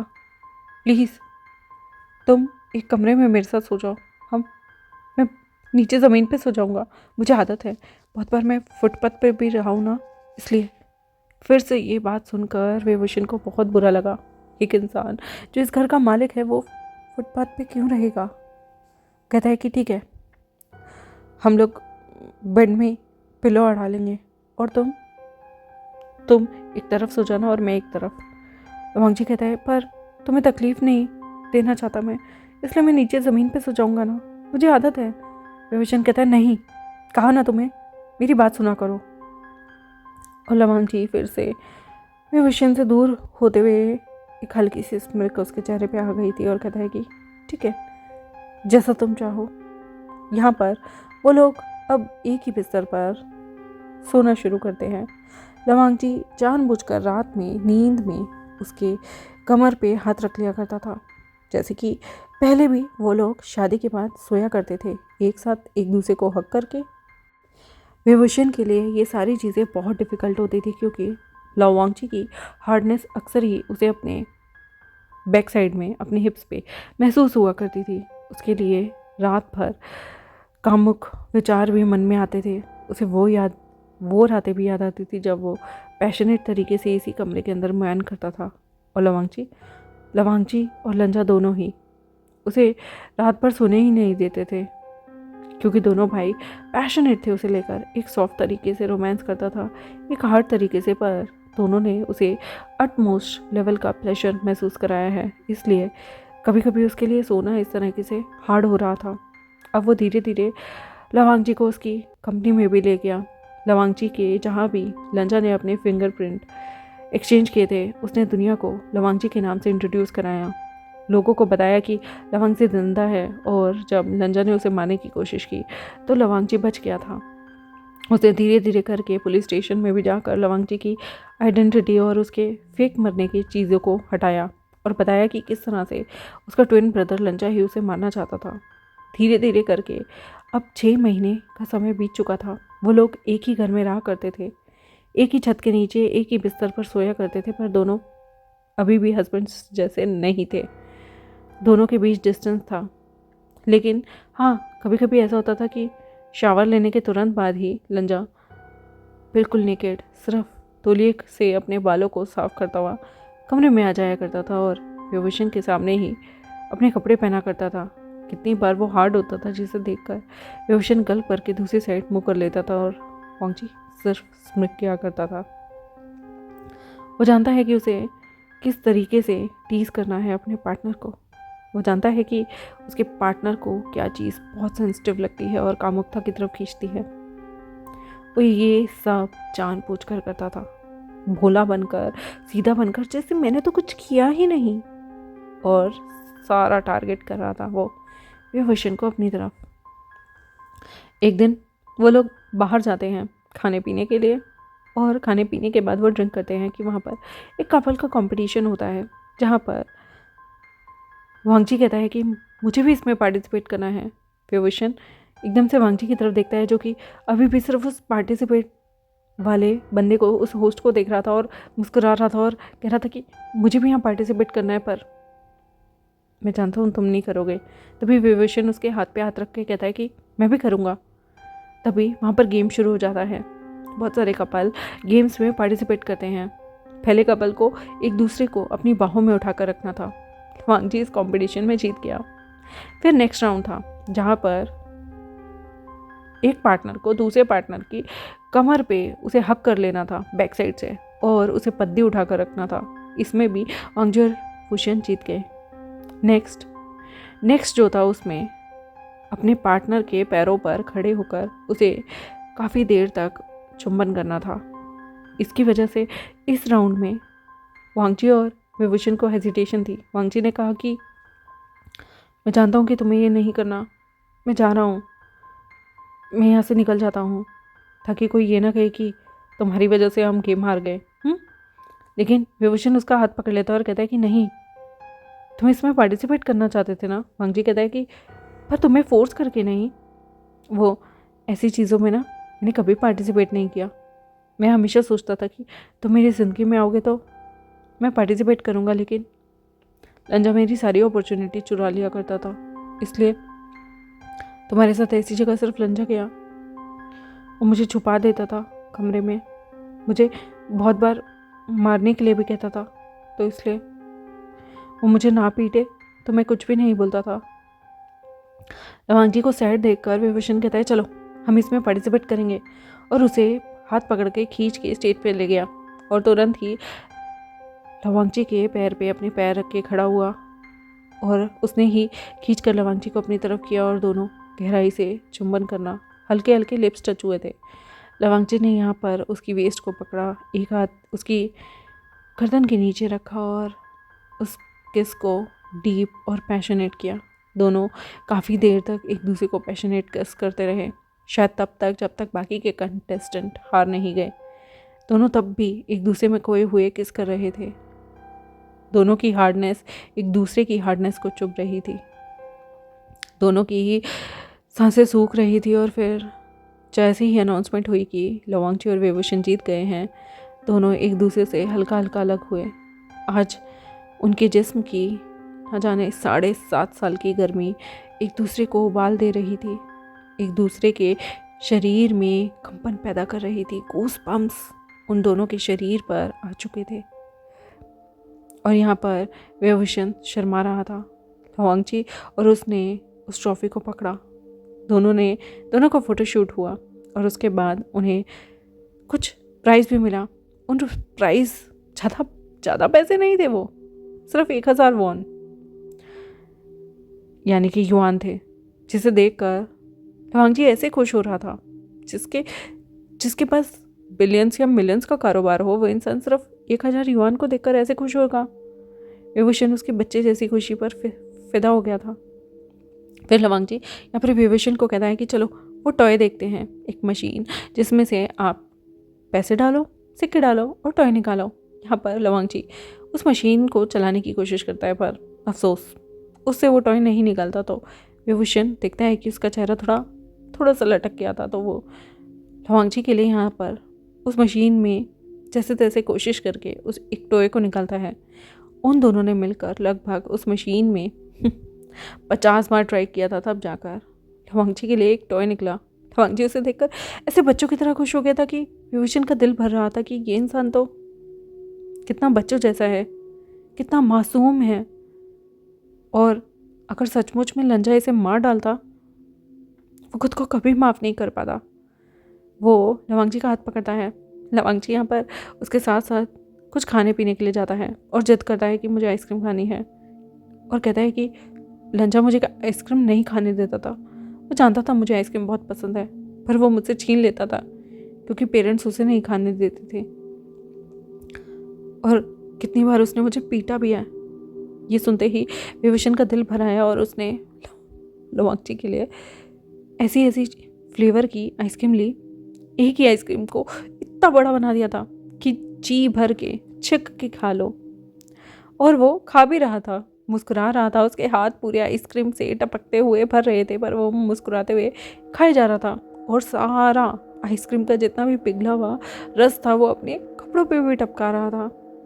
और यहाँ पर विभूषण लवांगची को देख रहा था।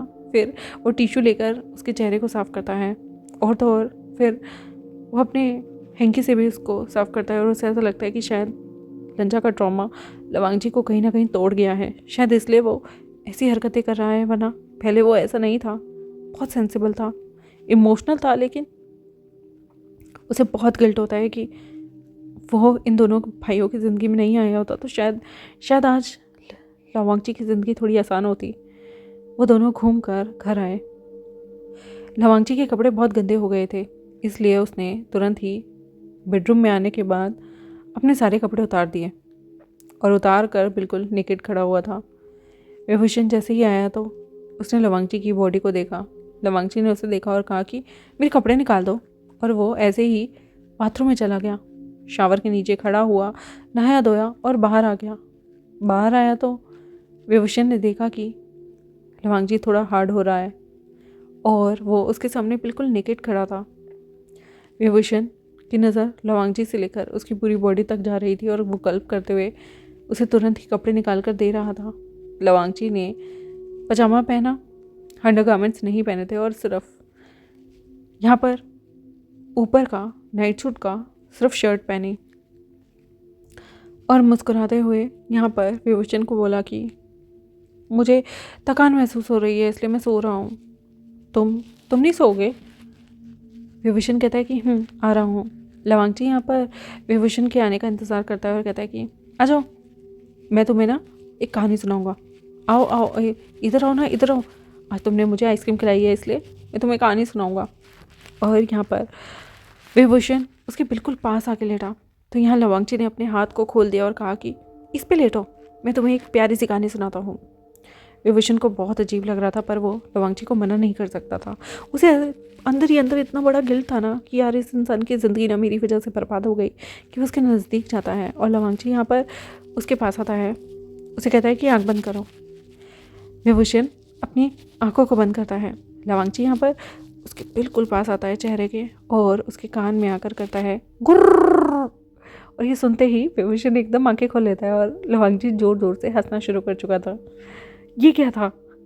लवांगची ने कहा कुछ नहीं, मुझे ऐसे ही, मुझे मज़ा आ रहा था। अच्छा मैं इधर भी करूँ? यहाँ पर विभूषण कहता है बिल्कुल नहीं, मुझे गुदगुदी हो रही है। वांगजी ने उसे अपनी तरफ खींचा और फिर उसके ऊपर आकर उसके दूसरे कान में करता है कुर्र। विभूषण कहता है ये क्या कर रहे हो? नहीं नहीं नहीं नहीं नहीं। फिर वांगजी दोबारा उसके उसके बिल्कुल ऊपर आ चुका था और वो विभूषण के कान में फिर से करता है कुर्र। और ये सुनते ही वांगजी उसे और छेड़ता है, गुदगुदी करता है। विभूषण उसने भी कपड़े चेंज कर लिए थे, नाइट सूट में था और उसने भी नीचे कुछ नहीं पहना था, इसलिए वो भी वांगजी की इस तरह से सेंसिटिव टच से कुछ अजीब से गूसबम्प महसूस करता है और उसके भी हार्डनेस नीचे से शुरू हो रही थी और बेचारा कंट्रोल कर रहा था। वो डर रहा था कि वांगजी को कुछ पता ना चल जाए, लेकिन तभी उसे अपने एब्डोमेन पे वांगजी की हार्डनेस चुभी और उसकी आंखें, उसका गला सूख गया, उसकी आंखें एकदम बड़ी बड़ी खुल गई और वांगजी यहाँ पर उसके नाक पर पिंच करते हुए कहता है क्या हुआ तुम्हें? विभूषण गल्प करता है और कहता है कुछ नहीं। वांगजी कहता है मज़ा आ रहा है तुम्हें? और फिर वो उसके पेट पे गुदगुदी करने लग गया और फिर उसने पता नहीं क्यों विभूषण की टांगें अपने आप खुली हुई थी। वांगजी की हार्डनेस उसके नीचे वाली जगह पर अब पॉइंट कर रही थी और वो विभूषण के पेट पे गुदगुदी कर रहा था। विभूषण हंस रहा था, लेकिन अचानक से उसने अनजाने में ही अपनी टांगों को वांगजी की वेस्ट पे बंद कर लिया। दोनों काफ़ी नज़दीक आ गए और दोनों के चेहरे पे जो हंसी थी वो एकदम गायब हो गई। वांगजी ने विभूषण के बिल्कुल नज़दीक आकर उसके होठों को अपने अंगूठे से रब किया। ये पहली बार था जब वांगजी का छुअन उसे अच्छा लग रहा था। फिर वांगजी ने उसकी चिन को टच किया और फिर दोनों ने एक दूसरे की आंखों में देखा। वांगजी बहुत नज़दीक आ चुका था, विभूषण ने भी अपनी आंखों को बंद कर लिया। दोनों एक दूसरे के बहुत बहुत नज़दीक थे, पर दोनों ने अभी तक एक दूसरे के होठों को किस नहीं किया था। विभूषण बहुत देर से इंतज़ार कर रहा था कि वांगजी उसे किस करेगा, पर वांगजी भी एक जगह रुका हुआ था। दोनों के होठों के बीच में सिर्फ 1 सेंटीमीटर का अंतर था। विभूषण ने अपनी आंखें खोली और वांगजी की गरम गरम सांसें उसके बिल्कुल ऊपर थी। उसका पूरा शरीर स्टिफ हो गया था और गूस बम्प्स हो रहे थे। पेट में बटरफ्लाई दौड़ रही थी और उसने वांगजी के होठों को अपने होठों से कैप्चर कर लिया। फिर से उसने अपने ऊपर प्रतिबंध नहीं लगाया और फिर उसे चूमना शुरू कर दिया। यहाँ पर वो दोनों घमासान तरीके से किस करते हैं, चुंबन करते हैं, एक दूसरे के होठों में खो जाते हैं और एक दूसरे की जुबान से अपनी जुबान की लड़ाई कराते हैं। ये इतना ज़्यादा रोमांटिक था, पैशनेट था, या फिर कहूँ कि 7.5 साल का इंतज़ार था कि दोनों एक दूसरे को पाने के लिए तड़प रहे थे। और फिर ये किस होने के बाद विभूषण की गर्दन को वांगजी ने अपने हाथों से पकड़ा और फिर धीमे धीमे उसके पूरे चेहरे पर चुंबन करना शुरू किया और धीमे धीमे उसकी नेक पर आकर चुंबन करते हुए रुक गया। विभूषण एकदम से बोला कि क्या हुआ? वांगजी ने कहा कि कंटिन्यू नहीं करना चाहिए, मैं इस लायक नहीं हूँ, मैं तो तुम जैसे अच्छे इंसान के लायक नहीं हूँ। तभी विभूषण ने कहा कि ऐसे मत बोलो, तुम मेरे हस्बैंड हो, पहले भी और आज भी। वांगजी ने उसकी तरफ देखते हुए कहा कि क्या तुम मुझे अपना हस्बैंड मानते हो? विभूषण ने कहा कि हाँ, तुम मेरे हस्बैंड हो। वांगजी, यहाँ पर एक स्मिर्क मन में आई वांगजी की और उसने कहा कि हर बार मैं तुम्हारे कपड़े खोलता था। अगर तुम मुझे सच में अपना हस्बैंड मानते हो तो मैं चाहता हूँ कि पहले आज तुम मुझे डोमिनेट करो, तुम मेरे कपड़े खोलो, मुझे एक्साइटेड करो और उसके बाद मैं तुम्हें डोमिनेट करूँगा।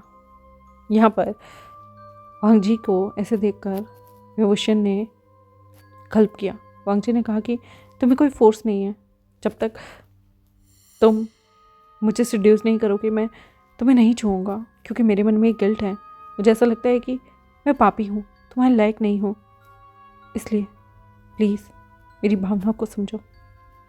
जब तक तुम मुझे डोमिनेट नहीं करोगे, तुम मुझे पागल नहीं कर दोगे।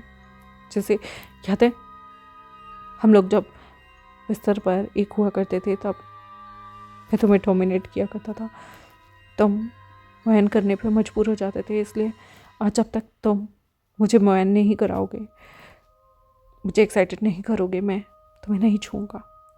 ये बोलकर लवंग जी हल्का हल्का उससे दूर हुआ। विभूषण ने अपनी टांगों को और भी टाइट कस के उसकी कमर पे रखा और कहा कि नहीं। लवंग जी ने कहा कि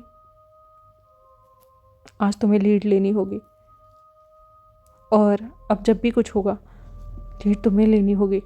विभूषण, मैं जानना चाहता हूँ कि क्या तुम मेरे लिए वो महसूस करते हो जो मैं तुम्हारे लिए करता हूँ? क्या मैं भी तुम्हारे लिए उस तरीके की नॉटी वाले जोन में आता हूँ? ये सुनकर लवंग जी बिस्तर पर दूसरी तरफ लेट गया। विभूषण को खाली महसूस हो रहा था। नहीं, नो, ये मोमेंट तो उनका रोमांटिक होना था ना। अब लवंग जी ने धीरे धीरे करके अपनी शर्ट के बटन को खोला और कहा कि सेड्यूस मी। विभूषण चेहरा देख रहा था। लवंग जी ने पास में ही रखे बटन को दबाकर कमरे को बंद कर दिया और सिर्फ एक डिम लाइट को जगा दिया और कहा कि मैं जानता हूँ अब तुम्हें कंफर्टेबल महसूस होगा। ये बहुत ही वार्म लाइट है, तुम्हें शर्म नहीं आएगी ना? विभूषण तुरंत ही क्रॉल होता हुआ उसके ऊपर आया और उसकी नेक को किस करने लगा पागलों की तरह और उसके ऊपर आ गया। उसके ऊपर बैठकर उसकी हार्डनेस पे अपने बम को रगड़ने लगा और फिर धीरे से उसके पास आया, उसकी नेक को किस की और उसकी शर्ट के बाकी के पूरे बटन को खोलकर उसकी चेस्ट को भी किस करने लगा। हल्का हल्का हल्का नाभि तक आया और फिर उसने धीमे से ट्राउज़र्स को भी खोल दिया। फिर उसने अपने हाथों से उसकी हार्डनेस को सहलाया और फिर उसे अपने मुंह का इस्तेमाल करके प्लेजर देने लग गया। कि ये तो अनएक्सपेक्टेड था। लवंग जी करहराने की आवाज़ें निकाल रहा था, मॉर्निंग कर रहा था और विभूषण उसे अपने मुंह से संतुष्ट करने की कोशिश कर रहा था। धीमे धीमे उसने अच्छे तरीके से उसे प्रिपेयर किया। इतने समय बाद ये सब हो रहा था जिसकी वजह से लवंग जी उसने खुद को रिलीज़ कर दिया। विभूषण खांसता हुआ खड़ा हुआ। दोनों ने एक दूसरे की आंखों में बड़ी ही इमोशन से देखा और फिर लवंग जी ने गहरी सांस ली। उसने कहा कि ये बहुत अच्छा था, बहुत ज़्यादा अच्छा। विभूषण ने कहा कि मैंने पहली बार ये सब ट्राई किया, मुझे नहीं पता कि मैंने तुम्हें संतुष्ट किया या नहीं। लवंग जी ने आंख बंद की और कहा कि कम ऑन राइड मी। ये सुनते ही विभूषण अब अपने कपड़े एक एक करके खोलना शुरू कर चुका था और साइड में गिरा चुका था। फिर उसने हल्के हल्के से राइड करना भी शुरू किया। पहले उसके लिए पेनफुल था, लेकिन तभी पास में पड़े नारियल के तेल को लवंग जी ने अपनी उंगलियों पर डाला और उसे प्रिपेयर करना शुरू किया। फिर उसने प्रिपेयर करने के बाद ही उसे राइड करने के लिए कहा। विभूषण अब धीमे धीमे खुद को वांगची के ऊपर बिठा रहा था और सब कुछ महसूस करते हुए उसे राइड करना शुरू किया। दोनों के बीच एक्टिविटी शुरू हुई। इस पोजीशन में पहले तो वो जानबूझकर डोमिनेट कर रहा था वांगची को, क्योंकि वो उसके ऊपर बैठा हुआ रोमांस कर रहा था। लेकिन तभी वांगची ने सिचुएशन को फ्लिप कर दिया और विभूषण को अपने नीचे ले आया। विभूषण ने अपनी टांगों को उसकी कमर की तरफ बांध दिया और दोनों तगड़े तरीके से रोमांस करने लगे। अंत रोमांस इतना कि कमरे में मॉर्निंग की आवाज़ें आ रही थी। पहले तो विभूषण को दर्द हो रहा था, लेकिन धीरे धीरे वो सारी चीज़ें मॉर्निंग में बदलने लगी, रोमांस में बदलने लगी। पागलों वाला घमासान रोमांस हो रहा था। उस कमरे की वो जो वार्म लाइट थी वो उनके अंदर की वासना और तृष्णा को और भी ज़्यादा बढ़ा रही थी, उन्हें तृप्त करने की तरफ मजबूर कर रही थी। और ओ माय गॉड, विभूषण और लवंग जी की आवाज़ें उस कमरे को और हॉर्नी बना रही थी। उनका फर्स्ट राउंड इस तरीके से ख़त्म होने के बाद,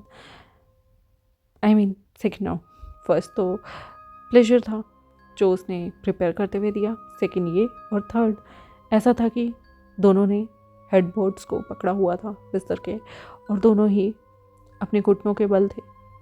विभूषण को पीछे से धक्का देते हुए, थ्रस्ट करते हुए दोनों इस पोजीशन में रोमांस कर रहे थे जहाँ पर उसके गले को भी हल्का सा वांगची ने चोक किया और धीमे धीमे और भी अपनी गति को बढ़ाते हुए दोनों बहुत ज़्यादा आवाज़ें निकाल रहे थे, पूरी तरीके से पागल हो चुके थे।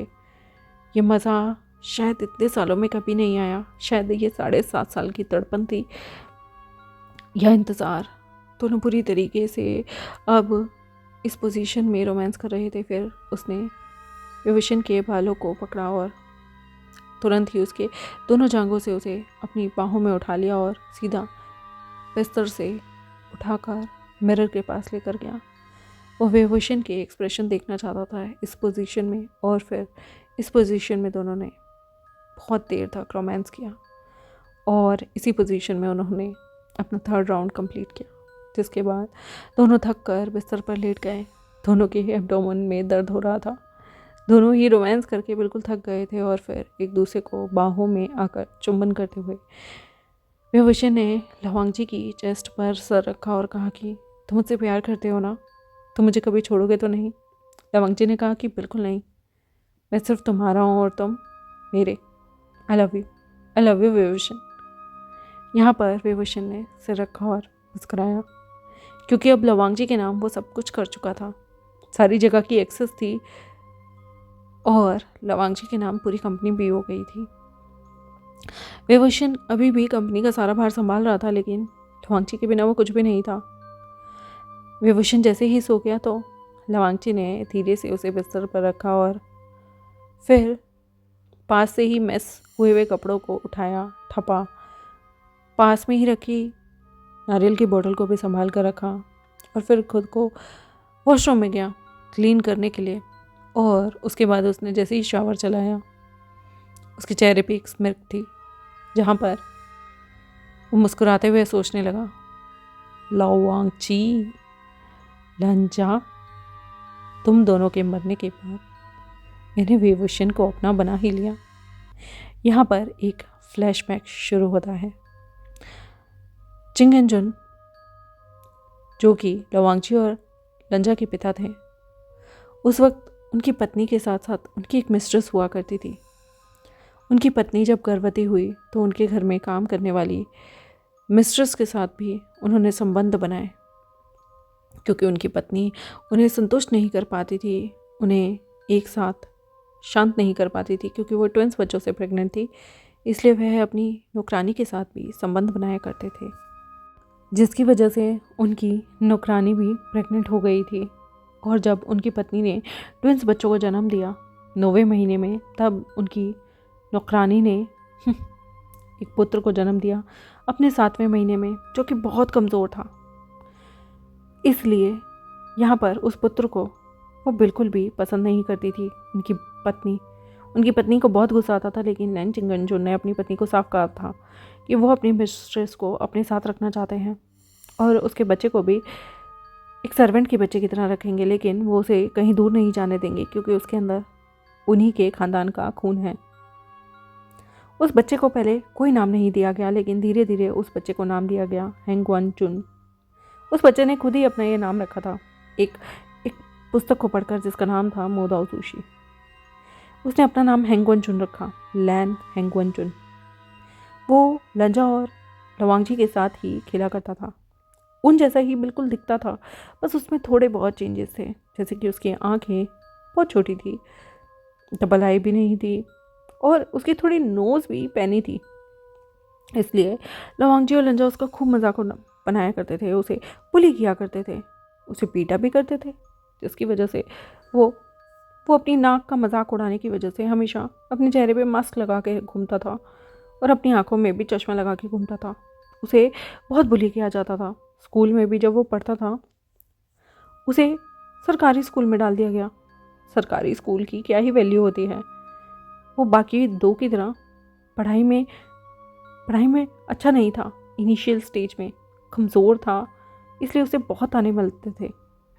लैन चिंगनजुन उनकी मिस्ट्रेस और उनकी पत्नी, उन तीनों को ही आपस में एक दूसरे से बहुत लड़ाइयाँ हुआ करती थी, क्योंकि हेंगुनजुन जानबूझकर उस बेचारे से सारा काम कराया जाता था। उसकी माँ को और उसे बहुत ताने दिए जाते थे और उन्हें झूठा खाना दिया जाता था। यहाँ तक कि लवांगजी और लंजा तो उस पर बिल्कुल रहम नहीं करते थे। लंजा तो वैसे भी इतना क्रूल था कि उसे छोटी छोटी बात पे, जैसे कि वो अगर उनकी खिलौने से खेल रहा है तो पीट देता था, मार देता था, कभी थप्पड़। और वो रोता रोता हेंगुनजुन हमेशा अपनी माँ के पास जाता था। पर हद तो तब हो गई जब यहाँ पर उन लोगों ने क्रूरता निभाई। उन्होंने जानबूझकर हेंगुनजुन की माँ को, लंजा और लवांगजी की माँ ने बहुत प्रताड़ना दी उस बेचारी को। जब यहाँ पर हेंगुनजुन के पिता चिंगेंजुन घर पर नहीं थे, तब अपने किटी पार्टी का एक ग्रुप घर पर बुलाया। बच्चे अपने कमरे में खेल रहे थे और उनकी मिस्ट्रेस यानी कि चिंगेंजुन की मिस्ट्रेस किचन में काम कर रही थी। तब वहाँ पर बहुत सारे लोग आए हुए थे। उन लोगों में से एक इंसान था जो कि था जिन क्वांगशान। उसकी नज़र उस मिस्ट्रेस पे रहा करती थी। उस मिस्ट्रेस के साथ पता नहीं क्यों वो चिंगेंजुन से जलता था और उनकी मिस्ट्रेस को अपना बनाना चाहता था। और ये अपॉर्चुनिटी यहाँ पर चिंगेंजुन की पत्नी ने उन्हें दी। उस मिस्ट्रेस को उसने मुंह से दबाकर एक कमरे में लेकर गया, वही कमरा जो इस वक्त लंजा का है, और वहाँ पर उसके साथ ब्रूटली सब कुछ किया। सब कुछ मतलब सब कुछ।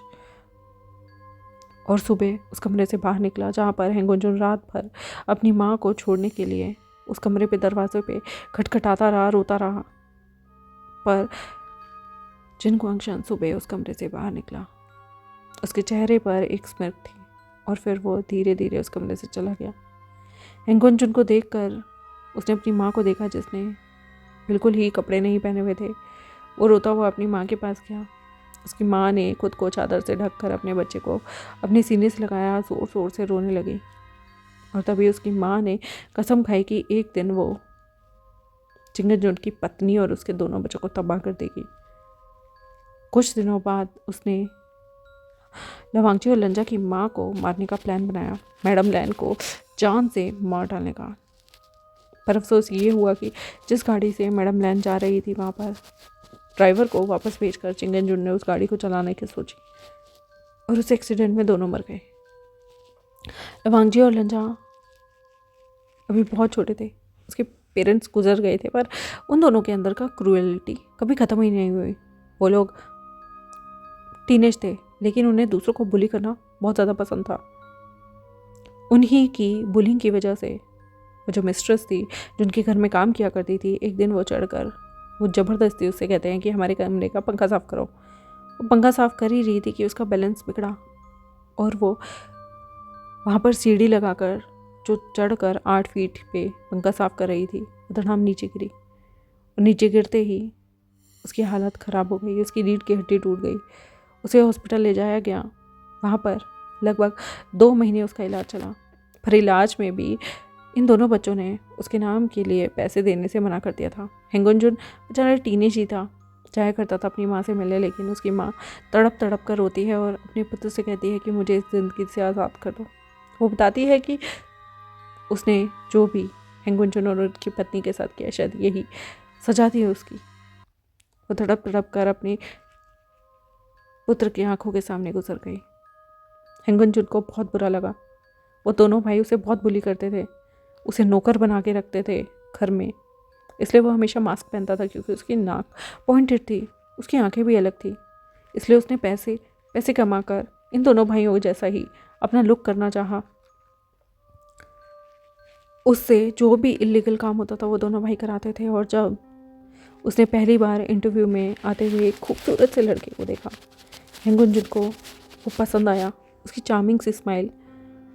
यहाँ पर उसे पानी देने के लिए भेजा गया। हेंगुनजुन काले कपड़ों में मास्क लगाकर टोपी पहनकर आया पानी देने के लिए विभूषण और जंगचा को। वो दूर से ही उन्हें एडमायर कर रहा था और वहाँ से चला गया। लंजा ने अपॉइंट किया विभूषण को, उसके दोस्त को भी। यहाँ पर ऑफिस में जितनी भी फाइल्स होती थी, फाइल्स के काम होते थे, केबल का काम होता था, वो सारा हेंगुनजुन किया करता था। हेंगुन जुन को ही सीक्रेटली लंजा और लवांगची ने अपने दूसरे घर में भेजा था सीसीटीवी कैमरा इंस्टॉल करने के लिए और माइक लगाने के लिए। लंजा इन चीज़ों में बहुत एक्सपर्ट था और उसे बुली करके ये सारी चीज़ें कराई जाती थी। उसे जानबूझकर उस घर के नौकरों वाले कमरे में बंद किया जाता था, खाना नहीं दिया जाता था और सिर्फ काम कराने के नाम पर ही उसे खाना दिया जाता था। वो इन दोनों भाइयों के इस क्रूर व्यवहार से तंग आ चुका था। फिर एक दिन वो देखता है कि ये दोनों भाई भेस बदल बदल कर विभूषण से मिलते हैं। तो उसने भी विभूषण जब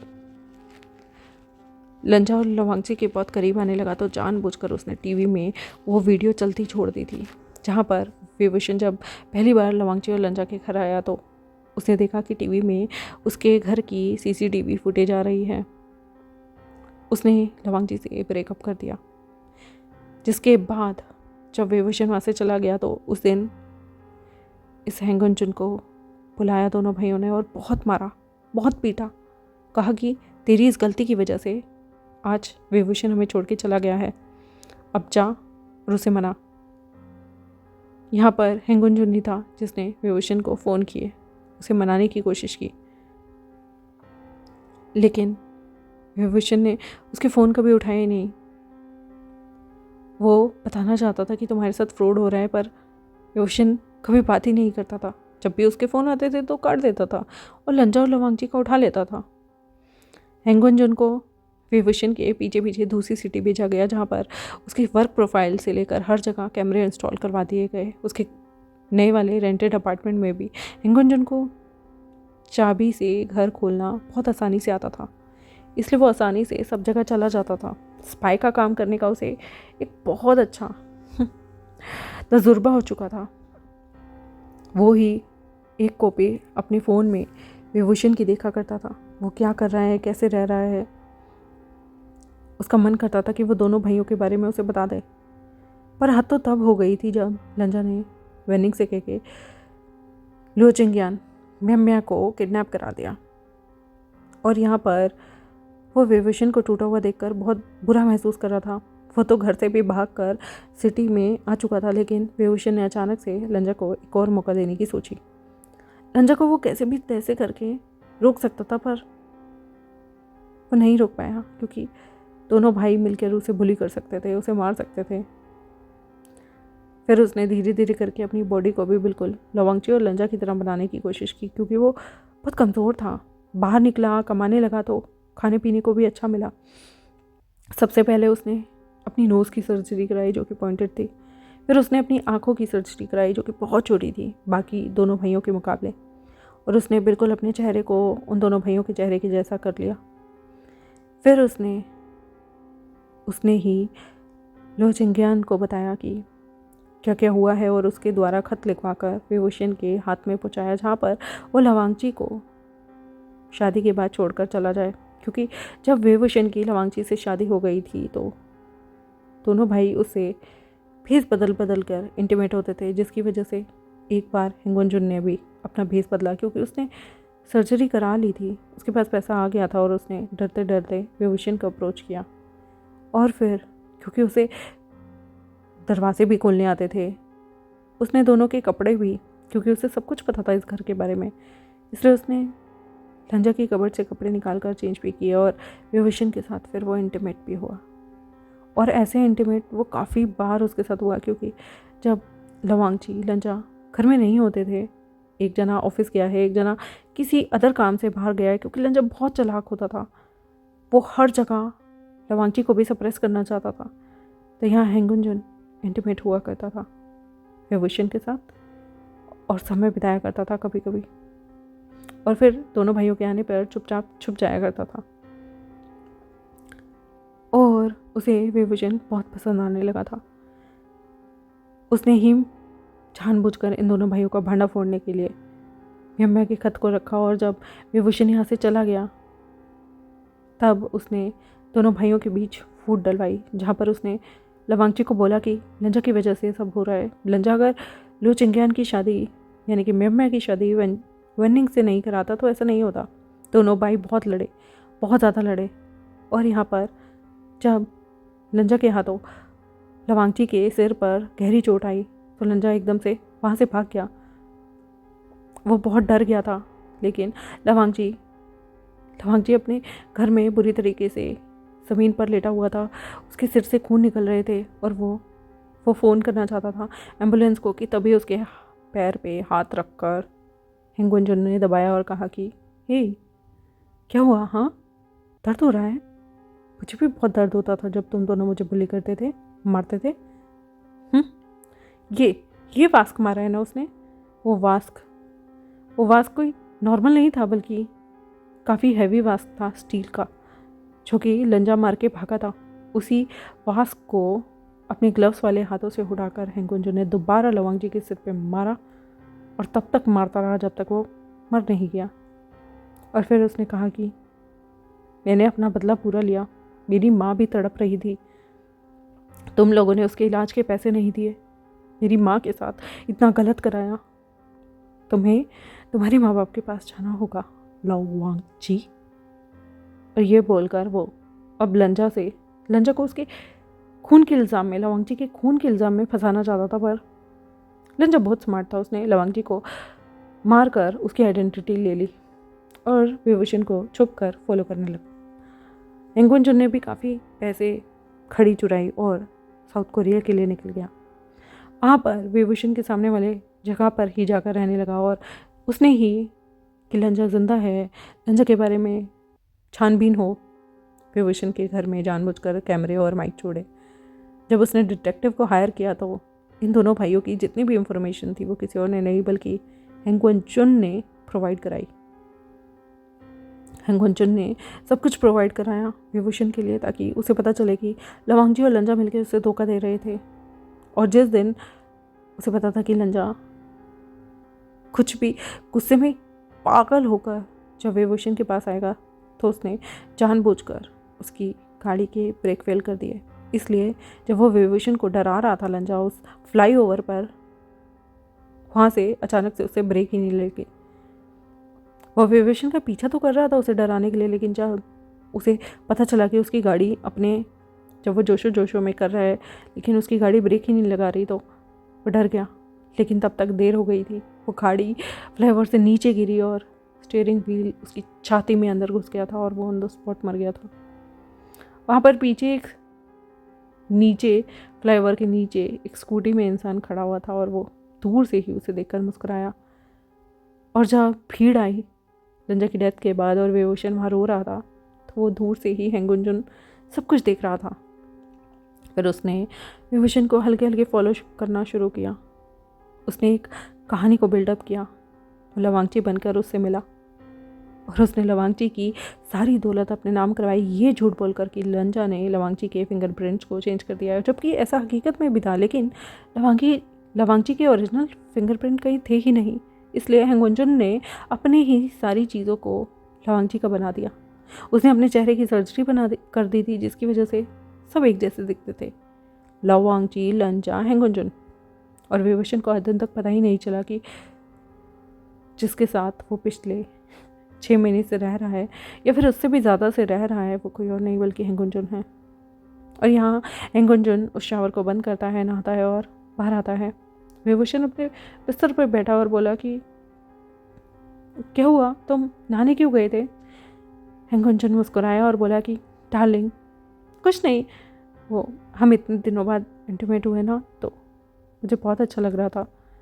मैंने सोचा कि शावर ले लूँ, मेरे पास से स्मेल नहीं आनी चाहिए ना। और आया उसके गालों को छेड़ने लगा। विभूषण मुस्कुराया, उसकी तरफ हाथ बढ़ाया और हेंगुनजुन ने उसे अपनी गोद उठाया और उसे किस करने लगा और कहा कि तुम मेरे हो ना, तुम मुझसे प्यार करते हो? उसने कहा लवांगची, मैं तुमसे प्यार करता हूँ। यहाँ पर हेंगुनजुन ने कहा मैं लवांगची हूँ, तुम्हारा लवांगची, आई लव यू। और यहाँ पे ये कहानी ख़त्म हुई। हेंगुनजुन ने ज़िंदगी में कभी अपनी असली सच्चाई विभूषण को पता ही नहीं लगने दी, क्योंकि उसने सारे डॉक्यूमेंट्स चेंज कर दिए थे और जितनी इंफॉर्मेशन विंग को यानी कि वेवोशन को मिलनी चाहिए थी, सिर्फ उतनी ही मिलने दी। हैंगवन जुन नाम का कोई शख्स भी था।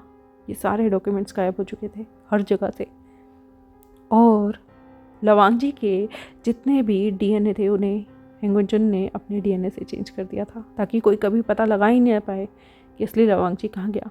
और उस ग्रेव में भी उसने पहले ही लवांगजी की लाश को निकाल दिया था और उसकी लाश को जला दिया था। उसने लवांगजी का अंतिम संस्कार किया और मुस्कुराते हुए उसकी जितनी भी एशेस थी उसे एक नाले में बहा दिया था। और उसने कहा कि तुम लोगों का यही होना चाहिए। तुमने वीन यानी कि वेवोशन को तड़पाया, और मुझे भी, मेरी माँ को भी। इसलिए तुम दोनों को हैप्पी एंडिंग कभी नसीब नहीं होगी, लेकिन मैं उसका बहुत ख्याल रखूँगा। मैं उसे तुम्हारी तरह टॉर्चर नहीं करूँगा, मैं उसे प्यार करूँगा, और आज के बाद मैं उसे स्टॉक नहीं करूँगा। मैं उसे आज़ादी से जीने दूँगा, क्योंकि वेवोशन का सपना है कि वो इंडिपेंडेंट होकर जिए। इसलिए वो अपने फ़ोन से तुरंत ही उन सीसीटीवी कैमरे की फुटेज को डिलीट कर देता है और कहता है कि आज से मैं लवांगजी हूँ, लवांगजी बनकर जीऊँगा। मुझे दुख होता है कि वो लवांगजी से प्यार करता है, हैंगवन जुन से नहीं, पर आज से मेरा नया नाम होगा लवांगजी, और वो मुझसे प्यार करेगा। तुम दोनों घटिया थे, मैं उसे कभी नहीं तड़ पाऊँगा। मैं उसे आज़ाद करता हूँ इस जेल से, पर वो मुझसे प्यार करता है। उसका डिसीज़न है, मैंने उसे कभी फोर्स नहीं किया मेरे साथ फिजिकल होने के लिए। वो उसकी अपनी इच्छाएं थी। पर हाँ, मैं उससे बहुत प्यार करता हूँ। पर मैं तुम दोनों जैसा गलीच नहीं बनूंगा, मैं उसे टॉर्चर नहीं करूँगा, पर मैं उसे सच नहीं बता सकता। I love you. और वो ऐसे बोलकर वहाँ से गया। उसने उन दोनों के ग्रेव पे फूल भी चढ़ाए, और यहाँ पर ये स्टोरी ख़त्म होती है। आई होप आपको ट्विस्ट अच्छा लगा होगा। मैं जानती हूँ कि लोगों को लगा होगा कि क्या हो रहा है, पर अंत में ट्विस्ट कुछ और था। आई होप आपको ये माइंड ब्लोइंग स्टोरी अच्छी लगी होगी। तब तक मेरे चैनल को सब्सक्राइब, वीडियोस को लाइक, बेल आइकन को प्रेस कर दें। और हाँ, 2 लोगों ने, एक रोज़ S7B ने एकदम करेक्ट आइडिया लगाया था, उसके अलावा भी पिछली वीडियो में एक इंसान ने करेक्ट लगाया था। मैं उन्हें उनके आंसर को पिन कर दिया है, तो ज़रूर देखें। Bye bye. आई होप आपको ये अच्छी लगी होगी स्टोरी की कैसी मिस्ट्री है, सस्पेंस है। और अगर ऐसी स्टोरीज़ आपको पसंद है तो मुझसे ज़रूर शेयर कीजिएगा, ताकि भविष्य में मैं आप लोगों के लिए इस तरह की कुछ स्टोरीज़ लेकर आऊँ। अगर आपको इस तरह के कॉन्सेप्ट पसंद है तो आई नो थोड़ी सी पेनफुल होती हैं ऐसे देखना कि मेन कैरेक्टर मर गए हैं, लेकिन वेवोशन और हैंगवन जुन उसके बाद बहुत खुशहाली से रहते हैं। यहाँ तक कि वो ऑर्फनेज से 2 बच्चों को भी अडॉप्ट करते हैं, खुशहाली अपना ज़िंदगी बिताते हैं। हैंगवन जुन नहीं बता सकता था, क्योंकि वेवोशन का ट्रस्ट ऑलरेडी लवांगजी और लंजा ने इतनी बार तोड़ दिया था कि वो उन चीज़ों को रिपेयर नहीं कर सकता था। और वो वेवोशन को बहुत खुश रखता है, कभी उसे फोर्स नहीं करता, कभी उसके साथ एनिमल नहीं होता है। पर हाँ, किसी को स्टॉक करना बहुत बुरी बात है। किसी को स्टॉक करना, उसे अपने पास रखना बहुत गलत है, क्योंकि प्यार कभी कैद से नहीं होता, प्यार आज़ादी से होता है। और एक स्ट्रॉन्ग इंसान वही है जो अपने पार्टनर को आज़ादी दे। एक स्ट्रॉन्ग इंसान की पहचान है कि वो अपने लोगों पर बंदिश नहीं लगाता है, क्योंकि प्यार बंदिश नहीं होता। प्यार का मतलब होता है फ्री, आज़ाद, खुले आसमान के नीचे चहकता हुआ। आई होप आपको आज की स्टोरी अच्छी लगे। बाय।